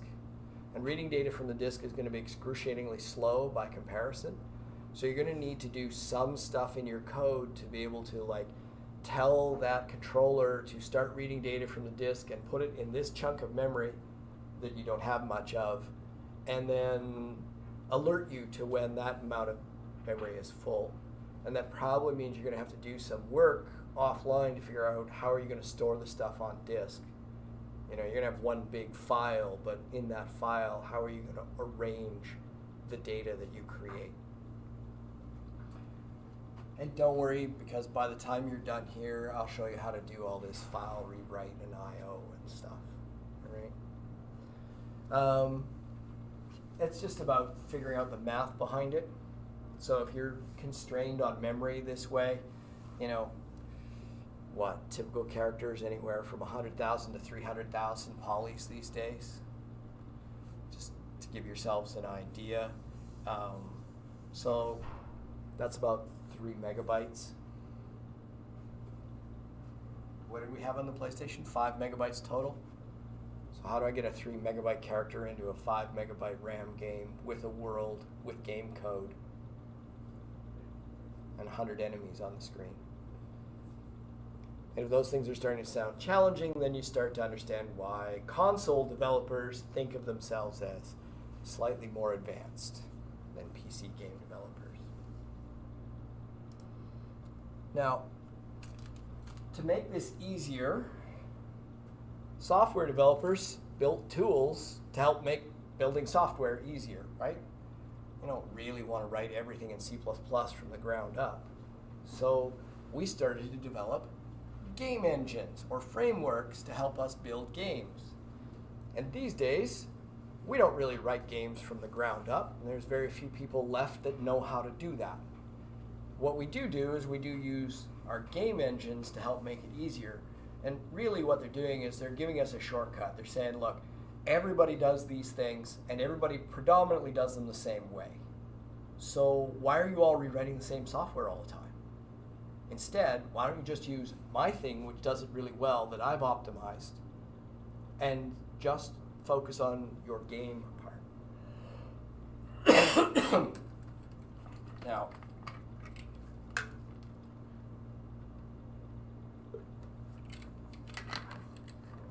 if you go back early, you didn't really need a game engine when we started building our first games. Our first games were text adventures, right? Or Pong type games. You didn't really need something. And then we started doing graphics, and we started having custom hardware to do graphics. And we were still using CRTs, and the hardware for them was relatively slow, so you couldn't have really high resolution stuff, or you couldn't have really detailed color stuff. I mean, look at the fidelity with that. That's like classic, right? The racing game there. But one of the things that came out of all of this is these two guys, Evans and Sutherland, who wrote a couple textbooks. And those textbooks are still used today. They are the mathematical basis behind 3D rendering. So if you're ever looking for them, it's called Principles of Interactive Graphics by Evans and Sutherland. It's a textbook. It's not light reading. It's a lot of 3D matrix math in there, explaining how you get from a 3D scene, XYZ coordinates, into a space on the screen that looks the same as your eye would perceive it. At the time they started writing these books, it was very much theoretical because there weren't computers other than supercomputers that could do any of these drawing operations. Eventually people got really, really sophisticated with their 3D modeling. This particular one, anyone ever play a Battlezone variant? This is one of those kind of like cheap arcade things that you can go play with for like 5 minutes before you get bored to tears. Because there's like 2 enemies and you're the tank. But the military thought this was great at the time. They thought this was the future. Okay. Game developers knew this was still at the time when people were writing stuff in assembly language by hand. This gave way to a lot of 8-bit game engines. And the 8-bit engines were specific to a specific kind of hardware. You had to know how the hardware was put together. But what companies like Nintendo would do is they would have a few engineers build this assembly language game engine, and then they would hand it off to an engineer and an artist who would write the game code and do the art for the game using their libraries, or engine they would call it. Now, I'm using the word engine lightly there because there was no graphical editor or anything. It was basically a software library you would link into your program and would give you some capabilities. It knew how to load a texture as an entire thing. This whole thing would get loaded as one chunk.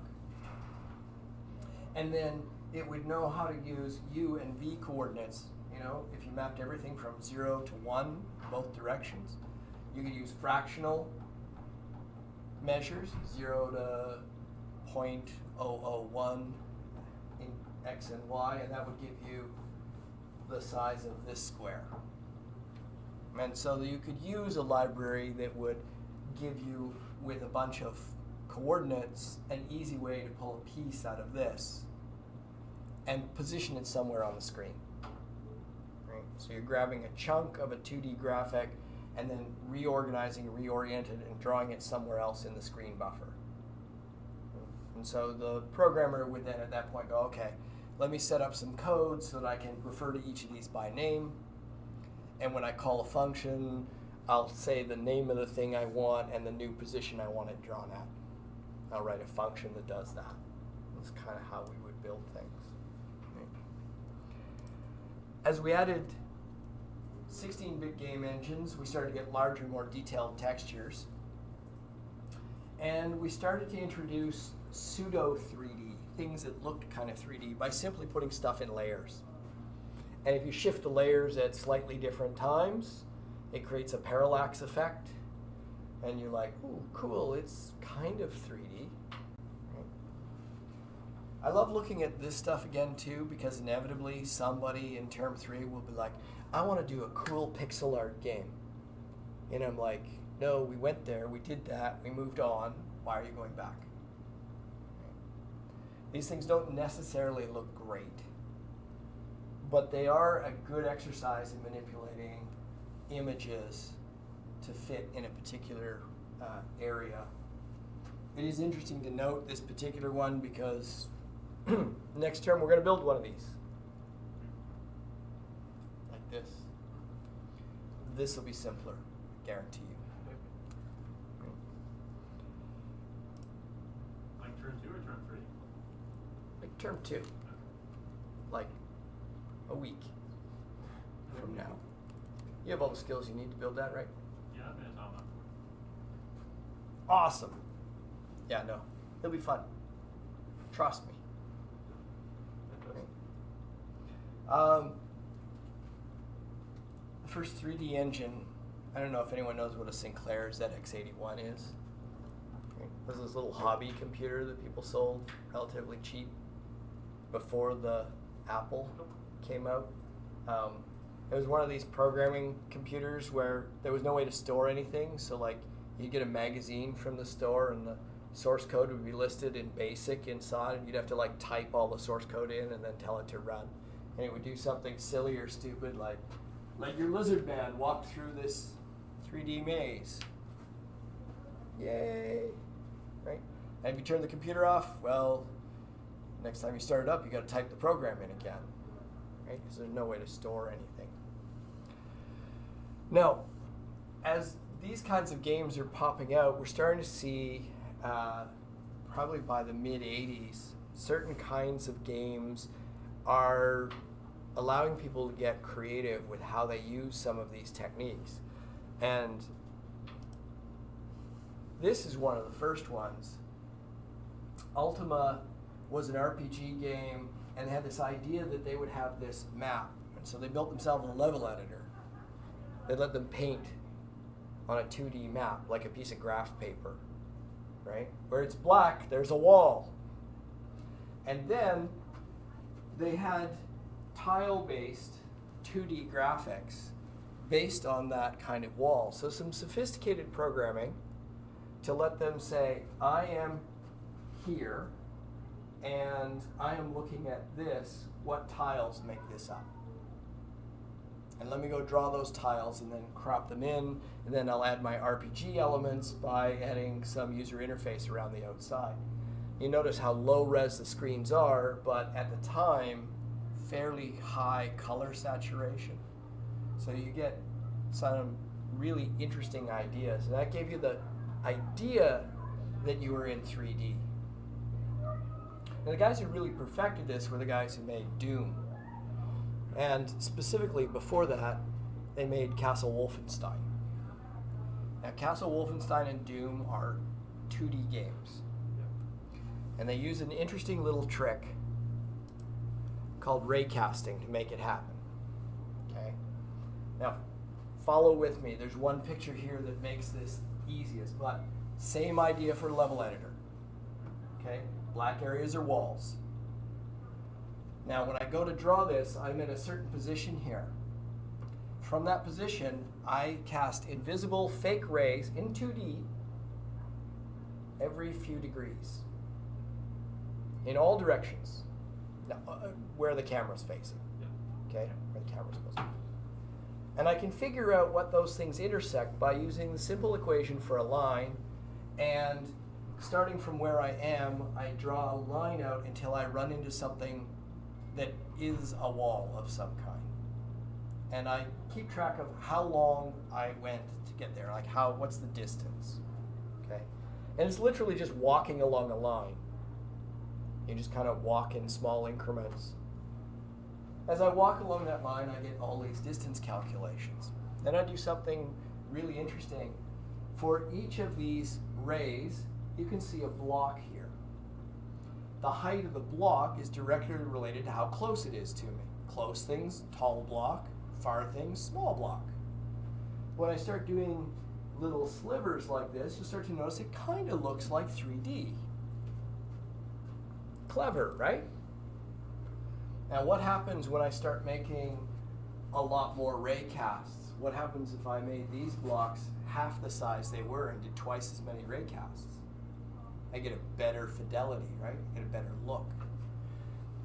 If I keep track of what kind of wall I run into, just with an integer, right? I hit this wall, that's got number 3. I use texture number 3 to draw that sliver.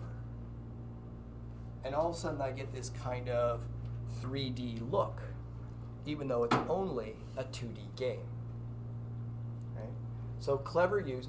The fidelity, how many rays I cast, is a performance thing. The more rays I cast, the better it looks, the slower it runs. So depending on the computers of the time, you just have to play test and balance it to get that look. And this is how this game, and this was kind of really revolutionary at the time. People thought they were playing 3D games, right? Doom took it a step farther. They did the advanced raycast, so they're doing the same basic technique, but then they applied the same technique to their enemies, where they were placing the enemies and how big they were depended on their distance. And so every frame they're redrawing the whole world first, then they're redrawing the enemies based on how close they are to you.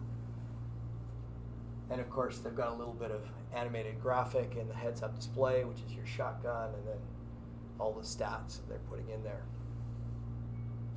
The ultimate of this kind of style of game, I would say, came with the Duke Nukem series. This was kind of the last big hurrah for these ray-casted 2D games where the level editors became really sophisticated and advanced. They were still homegrown, home-built tools. You can see the team size is not huge, but we're not 2 people anymore. And the effect that they got, the look that they got, almost rivaled 3D. We have some lighting effects in there. We have kind of this idea of parallax and different kind of terrain. We have specific colors for what is going to be an alpha. So it's going to be transparent, so the purple's all transparent. And every animation has got this little sprite sheet. Right? You walk through them, boom, boom, boom, boom, boom. Everyone's the same width. And if you slide through them quickly, it's like a flip book, and you get something animated. So that was kind of like really cool. Well, the next step after this Uber 3D is to head towards actual 3D, right? And this is where we start to get the emergence of these game engines. This is the Quake engine, where they had one team working on the engine independent of the game. And the really cool thing that Carmack did with this, as well as our level editor, they actually had 3D geometry. They had to transform the geometry, so the engine had to input the 3D geometry and then turn it into the game scale so that they could transform it and write out their own data files. The other thing that they did with this game that was unique is this was the first game that was designed from the ground up to be client-server. That is, 2 separate executables that talk to each other. If you played it single player, they both ran on the same computer. Client talked to server, and this is exactly that kind of socket port IP address. But it also meant I could run a server and tell everybody my IP address on the LAN, and everybody could connect to my IP address and connect to my server, and we could all play a multiplayer LAN game. So that was really kind of innovative. Now, the next group that came along tried to emulate these guys. And the competitor for them turned out to be a group from a company later called Epic that created their Unreal Engine. And they thought they did a much better job than the Quake guys at building the tools to build the game. And those tools involved their own scripting language. No, you can't read it. Very quickly people realized that your own particular scripting language was probably not the way to go. You needed to use a fairly standard scripting language. But these were also the first guys that started to build a unique tool set. It wasn't just using 3D Studio Max or Maya. It was about the tool chain and the editor area where you could craft a game. They took care of rendering. This was the big win here. They took care of networking. Those things came for free. Well, soon everybody jumped on the bandwagon. The renderware guys jumped in and said, yeah, we can do better. Criterion, before they were bought by EA, used renderware to start to build their games. And this is where the first Battlefield started to show up, and Criterion was doing Burnout. Okay. Now, at the same, or a couple of years later, a little company called Valve popped out this Half-Life game. And a few years after that, they decided that they didn't really want to be in the game business, that A, they were going to make more money from selling their game engine, just like the Epic guys and their Unreal Engine. So they popped out the Source engine, but in their arrogance, they're like, you don't need an editor, it's just a library of tools, and if you're a good game dev, you don't need the editor thing. We all know how well that went. Right? The other thing that spawned out of that obviously was Steam, which they started making more money at, so they kind of dropped everything else and just focused on Steam. Renderware took a run at it, and they started doing some really cool theatrical lighting effects and post-processing effects, and they're starting to introduce the idea that inside the engine, we can take care of a lot of the hard rendering things, and you don't have to know how to do the math. You just need to know how to configure our engine to draw the right things at the right time from the right camera. And that's kind of the idea behind a lot of the engines still to this day.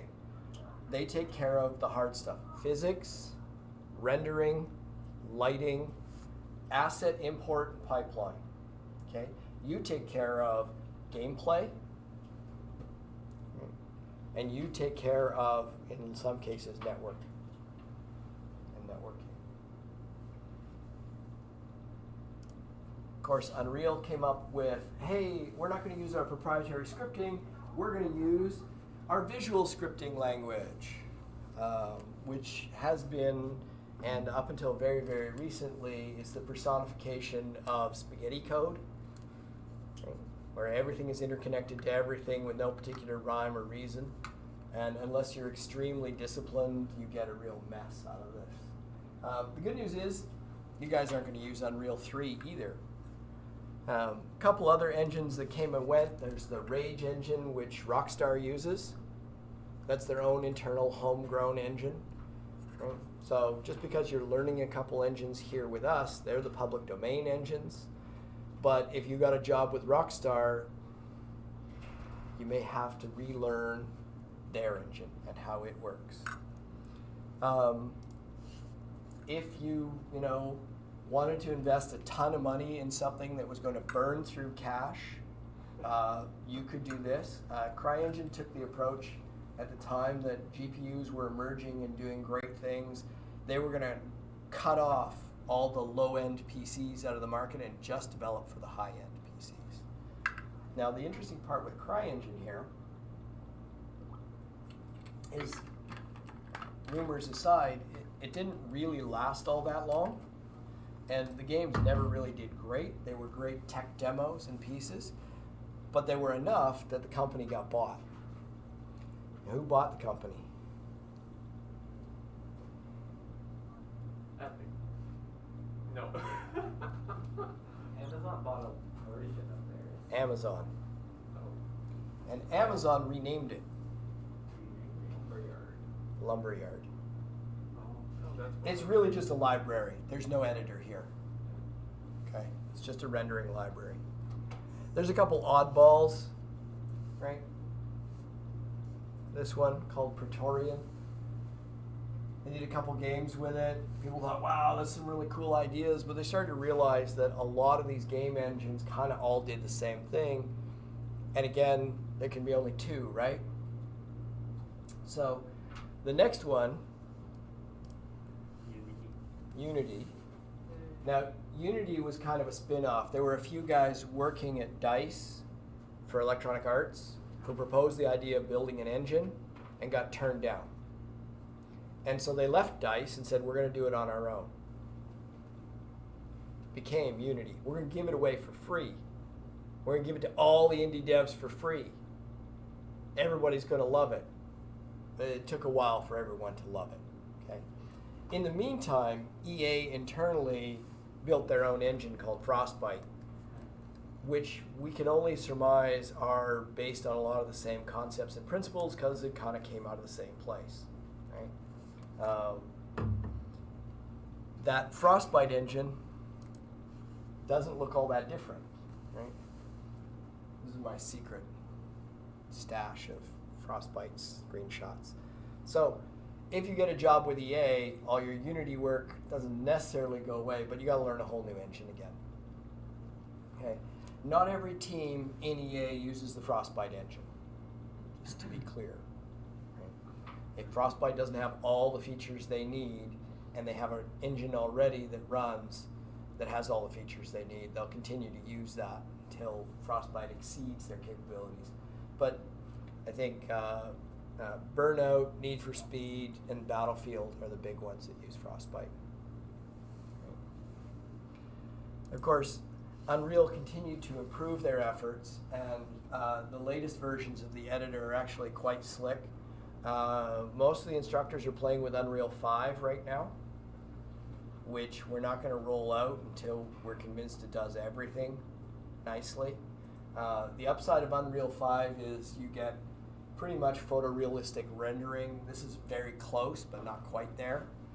The Unreal 5 has some really nice tools for really large open terrain stuff, really nice dynamic physics stuff. They're fairly sophisticated features. It's got a bunch of features that the coalition down the road have contributed to Epic.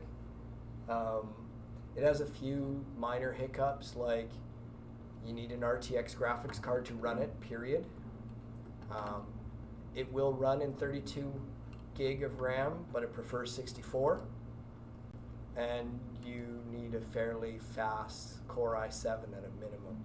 So these machines, as they sit right now, are pretty much min-spec for Unreal 5. They will barely run it as long as you don't run anything else at the same time. Just, temper your, I want to use Unreal 5. Could be painful, okay? They run Unreal 4 beautifully. They run Unity, the latest version of Unity, beautifully, all right? And that's where we're at today.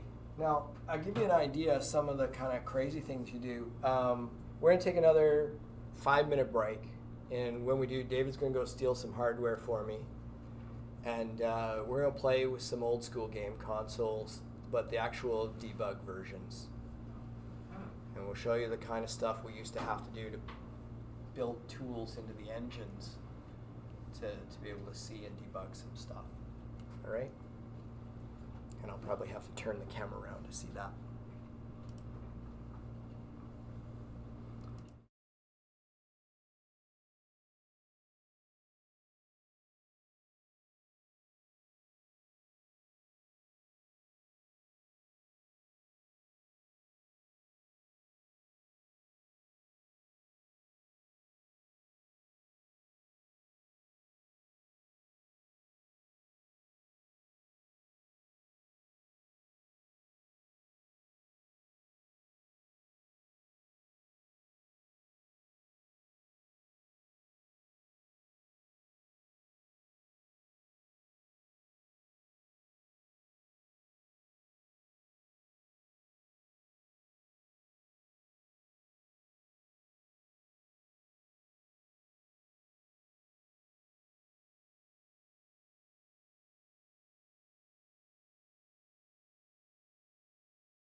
Was it the old PlayStation?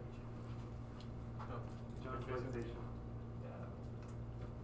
I love it until my what's the name of the saving thing? The card? Memory card? Yeah, got corrupted and I lost everything. This down here? Yeah. 8 whole megabytes. Yeah, that thing happened to me as well. Okay. Going on here. Maybe turn the light on, I'll turn the projector off.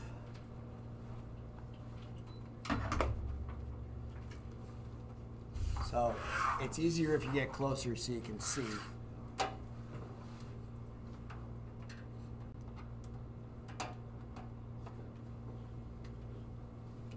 Here.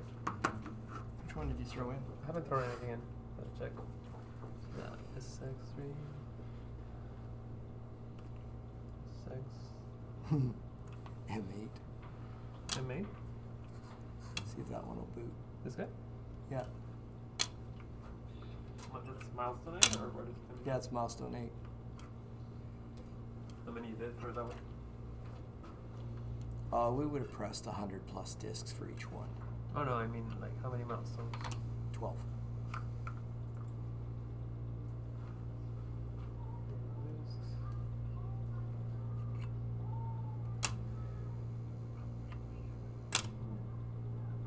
Funny noise. That's the one you can show. Control file, Yeah. prototype. Did you show this one last time?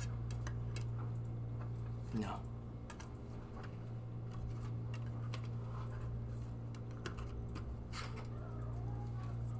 It's gonna fail. No. Oh, there you go.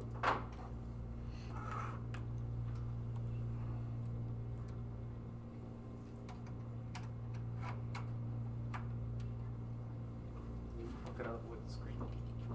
Does it load? Oh, I like the debug menu for this guy. Like completely jam packs the screen.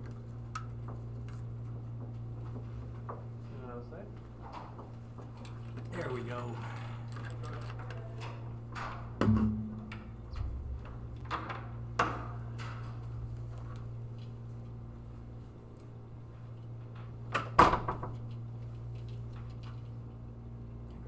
Wrong memory card. This one is for S6. Cool. Okay, so you can pull in. You can grab your chairs and come up front here. Not that infectious anymore.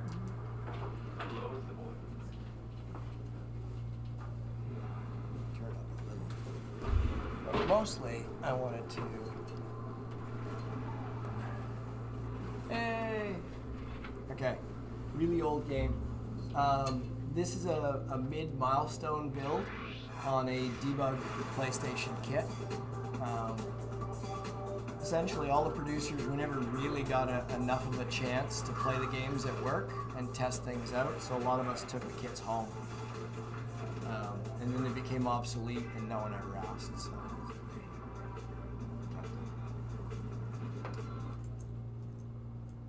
So if anyone remembers this game, they probably don't remember the menus looking like this. We have two choices, neither of which, well, one of them works. And of course, you can have any character you want so long as it's the default character. Because games in development, I don't know if the debug menu's on this one or not. We'll find out. You notice we're not paying attention to load times at this part of development. So this is what happens when there's no engine behind what you're doing and you have to build everything from scratch yourself. Eventually, it might load.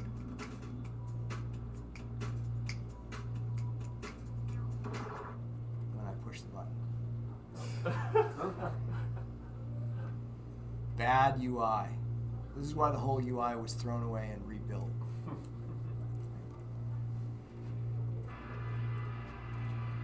Do you really want to watch the intro video? No. Okay, good.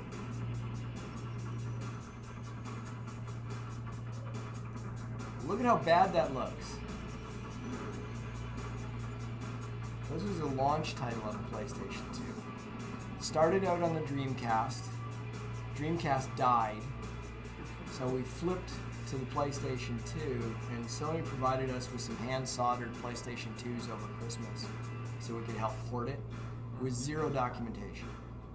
We just burned discs and tried them until we got something working. Oh, it works.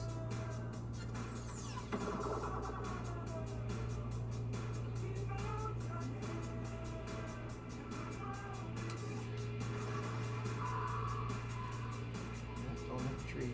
Oh, Avalanche. Very convincing, don't you think? Looks like 2003, yeah. Oh, so painful. See the errors pop up? So, no real menus. It's kind of a release build. This is something that you would build mid-project to see how the game is working. And you notice I can't like adjust anything. I can't fix or touch anything. I think if we go to a newer version, let's try that one. Let's see here. All of them. Yeah.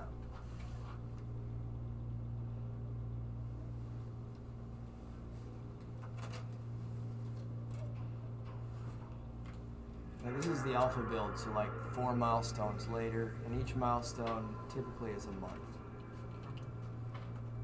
Let's throw it on the pile.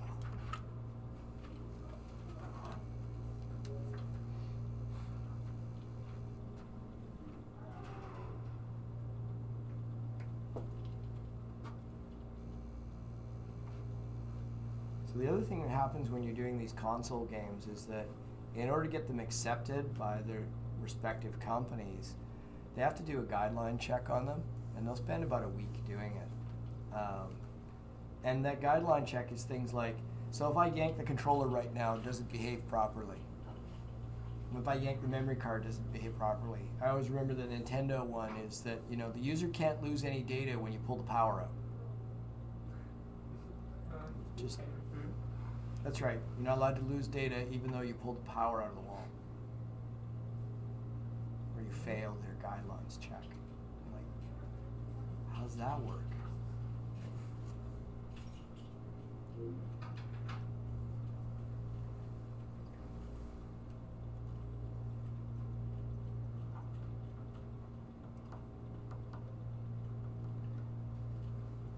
Another one of the guidelines. You have to have something moving on the screen in 3 seconds. So, yeah. Again, it has to be able to behave nicely. And the memory cards. Oh, that's why it's for this build. Yeah,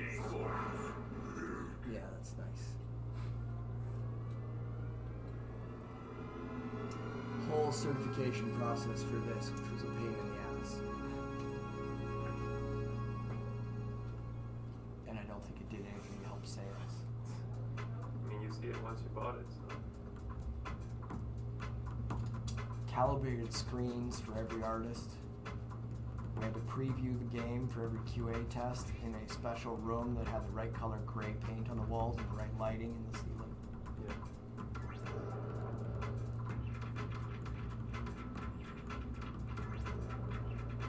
Now you can see here the characters are all dynamic and different in their statistics. Game breaks. This one doesn't have a debug menu anyway, so same kind of game. I'll let you guys play it in a second. Open up this guy. Just turn it off. I'm trying. Normally turns out the phone. Okay. The things didn't usually last that long. They typically run 24 hours a day. You just leave them running. So when you go home at night, you leave what we call a soak test. So think about this with the next time you build a piece of software is leave it running on your computer actively for 24 hours and make sure that there's no memory leaks and nothing dies. Because that's kind of the Oh, there's one. test. It's hard drive Yeah. only, right? Yeah. Is there a disk in it? Yeah, just this kind of. Does this look like anybody's Xbox? So we would build multiple builds as well. This is what would be put on the build by Visual Studio. What you have is a debug build with all the debugging information in it and all the debug tools in it and 0 optimizations, which means it's too slow to play. And then you'd have these 2 builds, which are different flavors of the release build for doing demos for executives and stuff. These would be the fast, optimized builds, but no debug tools that you can inadvertently get into. I'm going to go into this one, which is the optimized debug build. So it has all of our debug tools in it. And then with this, it'll take a while to load. I'm going to give you an idea of some of the tools we build into the games, even though the game engine we're working with has some of them. And again, you'll see this when you start doing more of the Unity stuff with Quinn next term, is that there's a lot of default functionality built into the game engines. The ability to manipulate variables as you play. But you kind of have to pause the game while you do it. Whereas these kind of debug tools allow you to change variables while you're in the middle of playing and then save them again.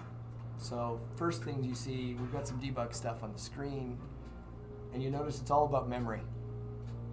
If this thing runs out of memory, it just locks up hard and you got to reset it. So the debug kits here have a couple special capabilities. One, they have a little bit more RAM than the consumer units.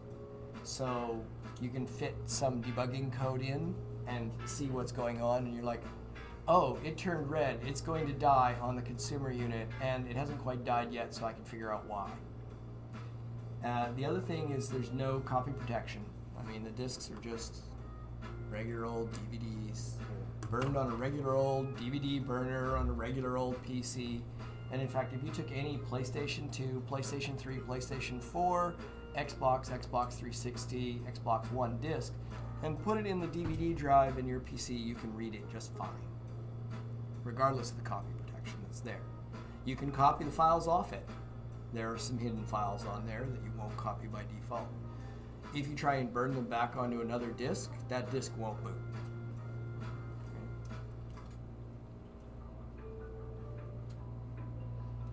So again, this is all homegrown stuff. There's no engine behind this, so all of the debug tools had to be built into it.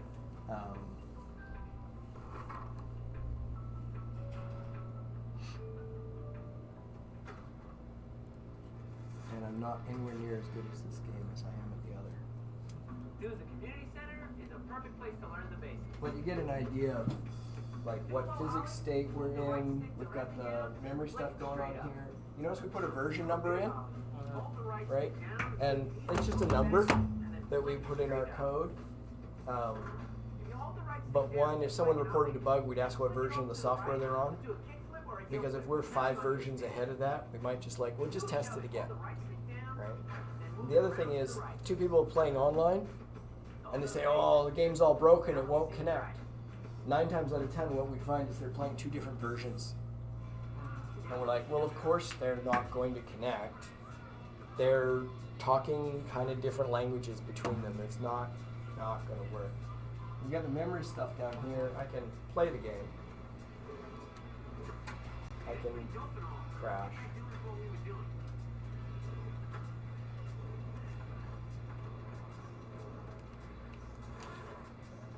Skid my way around. So we had some cool control stuff. That's just game related, right? Oh, the animation names are there in the top. Yeah. What he's doing. Oops, not that one. Like that animation.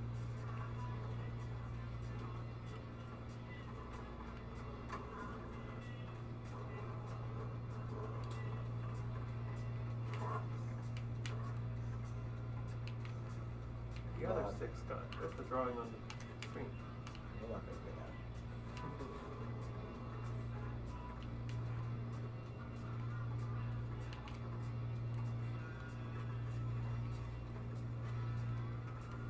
I always forget the volley button.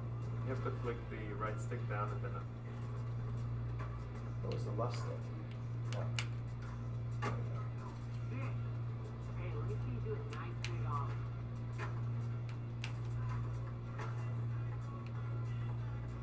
Fence.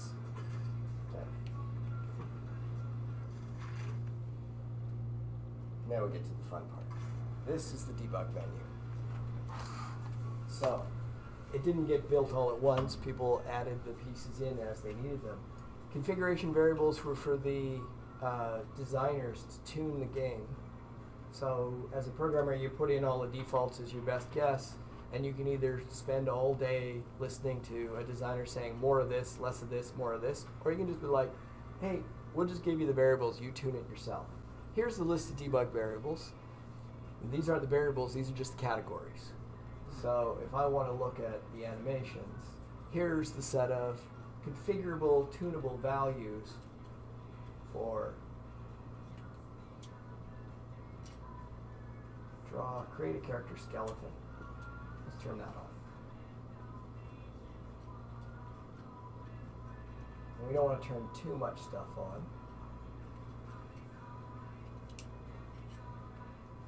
And what else? Debug. Physics.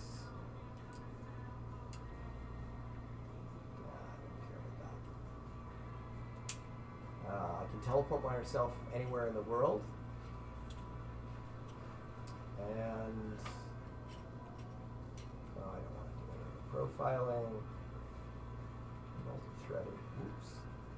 Go online. Off. That's.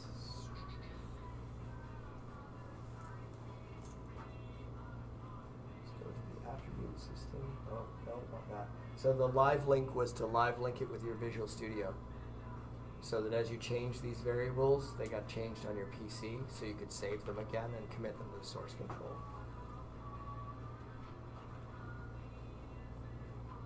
What other things do we want to turn on here? Disable the loading. Draw the replay HUD. Off. Off.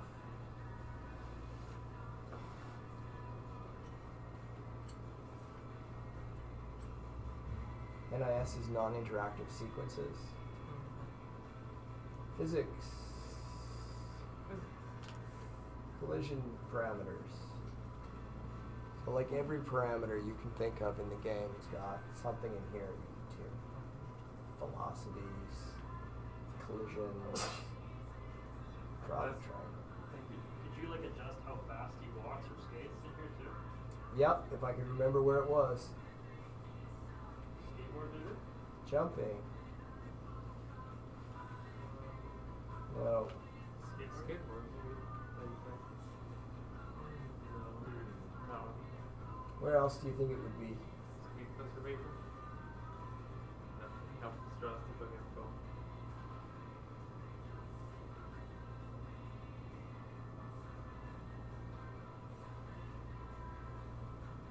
Grinds, grind detectors, jumping. It's like spam jump stuff. Body spin threshold. That limits how quickly you can spin. Oh, there we go.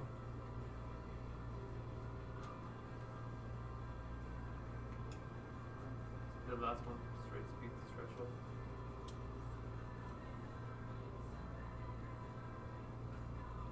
You said all these ones, they link to their PC, right? So when they change this, Yeah. you can save it straight.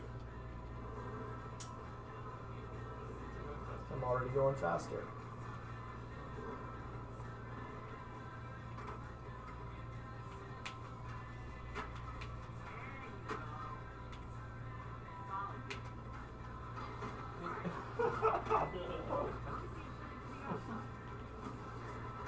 Oh my god, his revenge.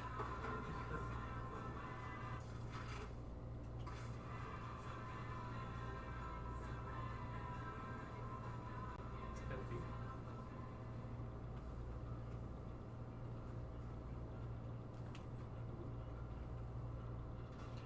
Just give you an idea.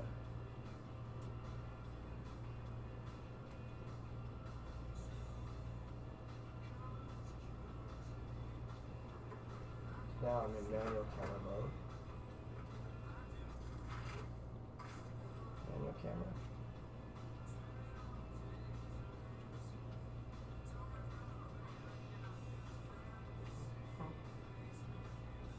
Right? Manual camera?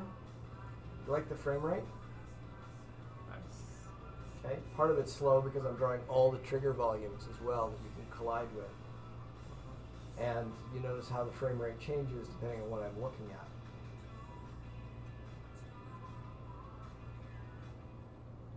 This is what I mean by data popping in. You see that data popping in? It's reading it off the hard drive as it needs it. So you kind of imagine yourself with a grid. You got 9 squares in that grid. You're in the center. As you move forward, you take the 3 grids at the back and you throw them out of memory. And you read off the disk the 3 chunks in front of you. So the tools that you need to build ahead of time need to take the world out of Maya, the way the artist built it, and carve it into this grid. And then export it so that these pieces of geometry are in each grid section. And you can start to see some of the big trigger volumes there.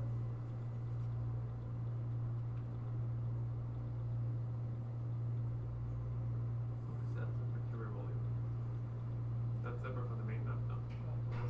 I turned on the challenge volumes. So these are all the different missions and challenges around the world. You'll also notice how much of the world is just a fake storefront. Right? That's just to save on geometry and draw.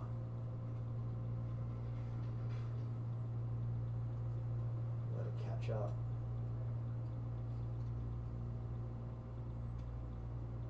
Right. Now, one of the things is you're not seeing the geometry here because what geometry gets loaded is partially based on where the player is. And I left the player back there, right? Yeah. So it's only going to draw near the player for the details.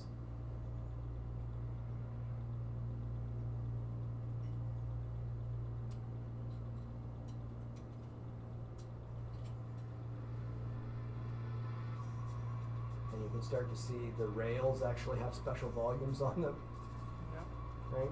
So in the tutorial, we know when to trigger the tutorial speech and when to, right? So we're just using cheap, crude tricks to make this stuff happen. You don't have to be super sophisticated with it. And you can add as many of these things as kind of make your development easier. What we usually tell people in pre-production, and we'll show some of this stuff again, is that in terms of what we do for console development, we do because there aren't really a lot of tools in terms of game engine tools. When we're building it for the PC and you're building it in the game engine, you need to balance what you put in the game versus what the game engine can do. And the criteria really is what makes development faster, right? If it's faster to have a manual camera and fly around the world and say, teleport me here, then you do that. If it's faster to stop the game, change the start point, recompile, rebuild the game, restart the game, then you do that. I got a hint at which one is probably faster, right? So as you go through and you look at some of the menu items here, you know, AI paths. So browse existing paths. Sure.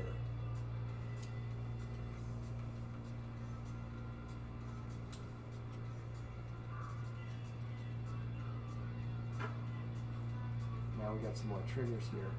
But the AI paths, the way this game worked is we handed the game to the QA testers, and we had them turn the AI paths on, and we would record where they went, and the production guys, the game designers would cherry pick kind of like the best lines for the AI players to skate. So the QA guy did some cool tricks and had some cool line, and they would just incorporate that into the data that got shipped with the game as, here's a place, you know, and I can go follow a guy do this thing or whatever. But you can get in and play with a lot of this kind of.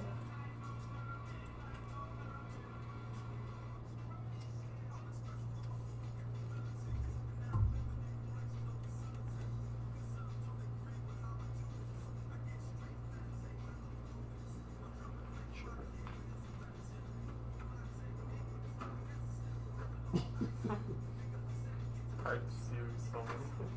Right. So you get used to looking through stuff, but that's why so many of these things are toggled on and off, Yeah. so that you can see the arrows telling you which way to go. Mm-hmm. There's the AI paths.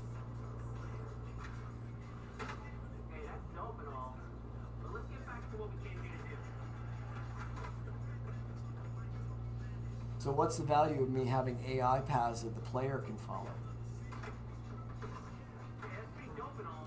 But let's get back to what we came here to do. Can I ask again, It's please? kind of like a replay system, right? Cool. Now let me see if Just my think about it. So if I had a complex sequence and the game crashed at the end of it, how do I reproduce it? Load up the replay, play it back again. pretty dope. As a programmer, I can put a breakpoint somewhere in my code, let this play out the replay, and it's going to crash. And I'm going to see in my code where it crashes, so I'm going to put the breakpoint just before that. And then I'm going to play the replay back again. I'm going to let it play through another time. Hopefully it doesn't crash this time, but it lands on my breakpoint. And then I can step through the code one line at a time until it breaks. Right? And typically you're going to debug a lot of things this way. You're going to place that breakpoint just around where the break happens, and then you're going to play it again and try and put that breakpoint just prior to the break happening, and you're just going to keep moving it until you get to like just the line before your game code breaks. At that point, you're going to be able to look at the state of the game before it breaks, and then the next line of code you know is going to break. Something usually kind of like, oh, I divide by 0 here. That's going to be a problem. Right? Or, oh, I have 8 gig of RAM and I just allocated 8 more. That's going to be a problem.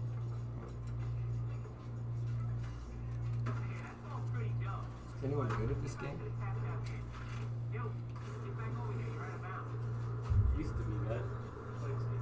Skate 3? Play a bunch.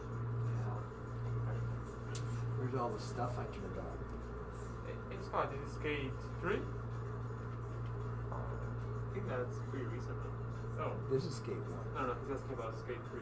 Oh, yeah, it's another Oh. game. Yeah. The new skate that they're working on? Yeah. It looks cool. Good luck. We need another skateboarding game. There's no skateboarding games anymore. Yeah. There's some Tony Hawk ones, but they did a remake of Tony Hawk 1 plus 2. There's like 2 indie titles on Steam, Skate XL and Sessions. And there's like smaller, like Oli Oli and stuff like that. Like this style.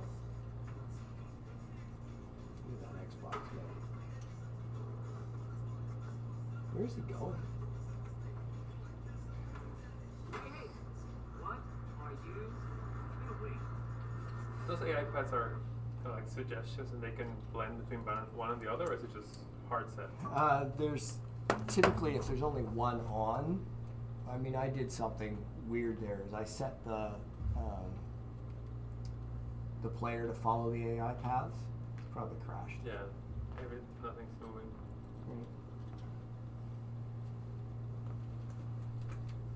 Audio, yeah.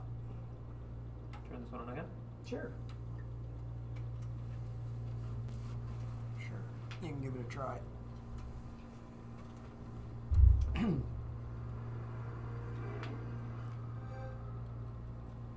So you see, one of the things when you're doing the console dev is that the machine's dying all the time, right? So they're getting a lot of power cycles, they stay running all the time. The disk typically, like the hard drive inside there, is running 24 hours a day, so they don't usually last all that long. You learn how to swap parts out of them. What about the laser readers?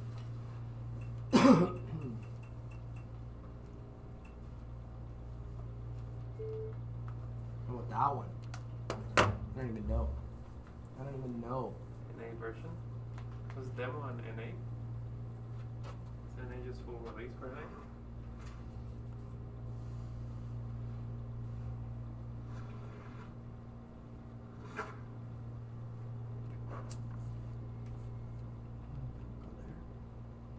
Oh, I should have loaded it up. Oh no, maybe.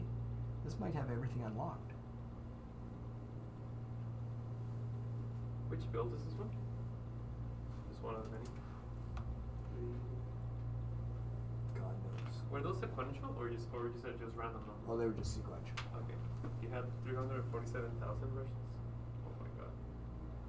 Every time a piece of code changed, Okay. so one of the programmers got tired of trying to update the numbers, so he put a module in so that every time somebody touched one of the key things, so one of the networking pieces of code or the main module or whatever, there was a C++ macro that updated that.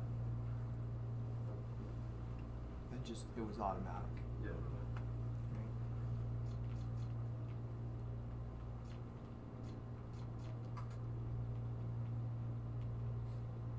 Well, this is.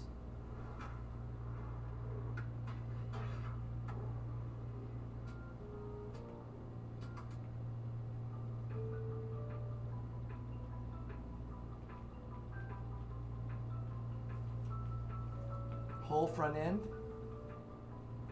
Flash.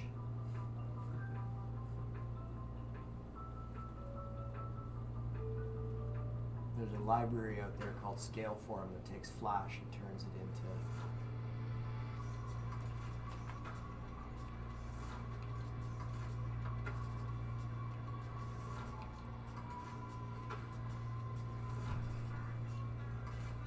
Oh, you want to go this route? Jump right into it? All right, let's see what you got. Go ahead, break it. Okay, I'm rolling.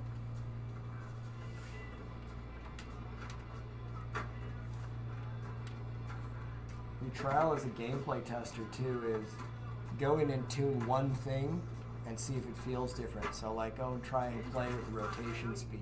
Try again. Go back to the debug menu. Yeah. Config variables. Don't have different ones? Animation, breadcrumbs, camera, not controller. It's a different physics. Is Yeah, it is different. Different version of the game. Is there more? Oh, I think there's more, yeah. Wow. Physics again? Yeah. I think it's under animation, wasn't it? Is there animation? Animation or skateboard? Does anyone remember? Oh.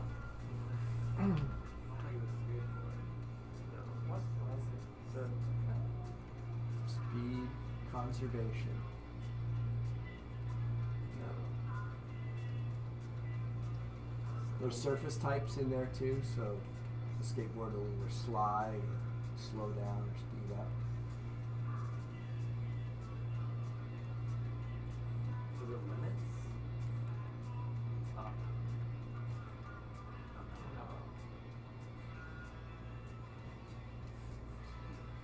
Love the descriptive naming.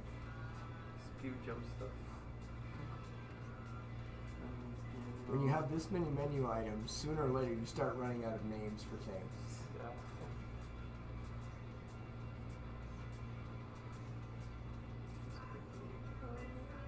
Vectors. Maybe in AI? You can turn some of the screen stuff off in the debug menu. Yeah, let's say AI. No. Text. Use surface types here, current momentum, which animation you're running.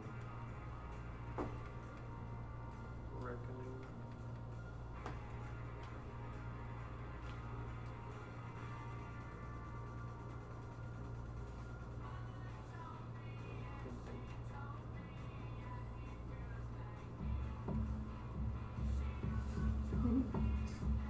Can't find it, can you? No. That's how you find it earlier.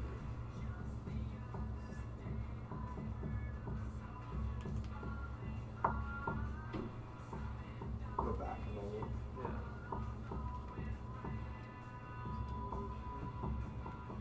Might be under physics. Surface. Jumping. No. Zero one guy.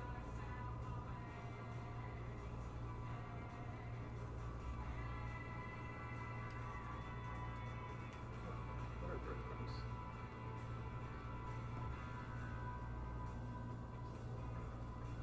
Oh, Good little balls. what size screens were you using at that point? What? Is that when you're developing? Because it's hard to read on these screens. So what size screens we're using?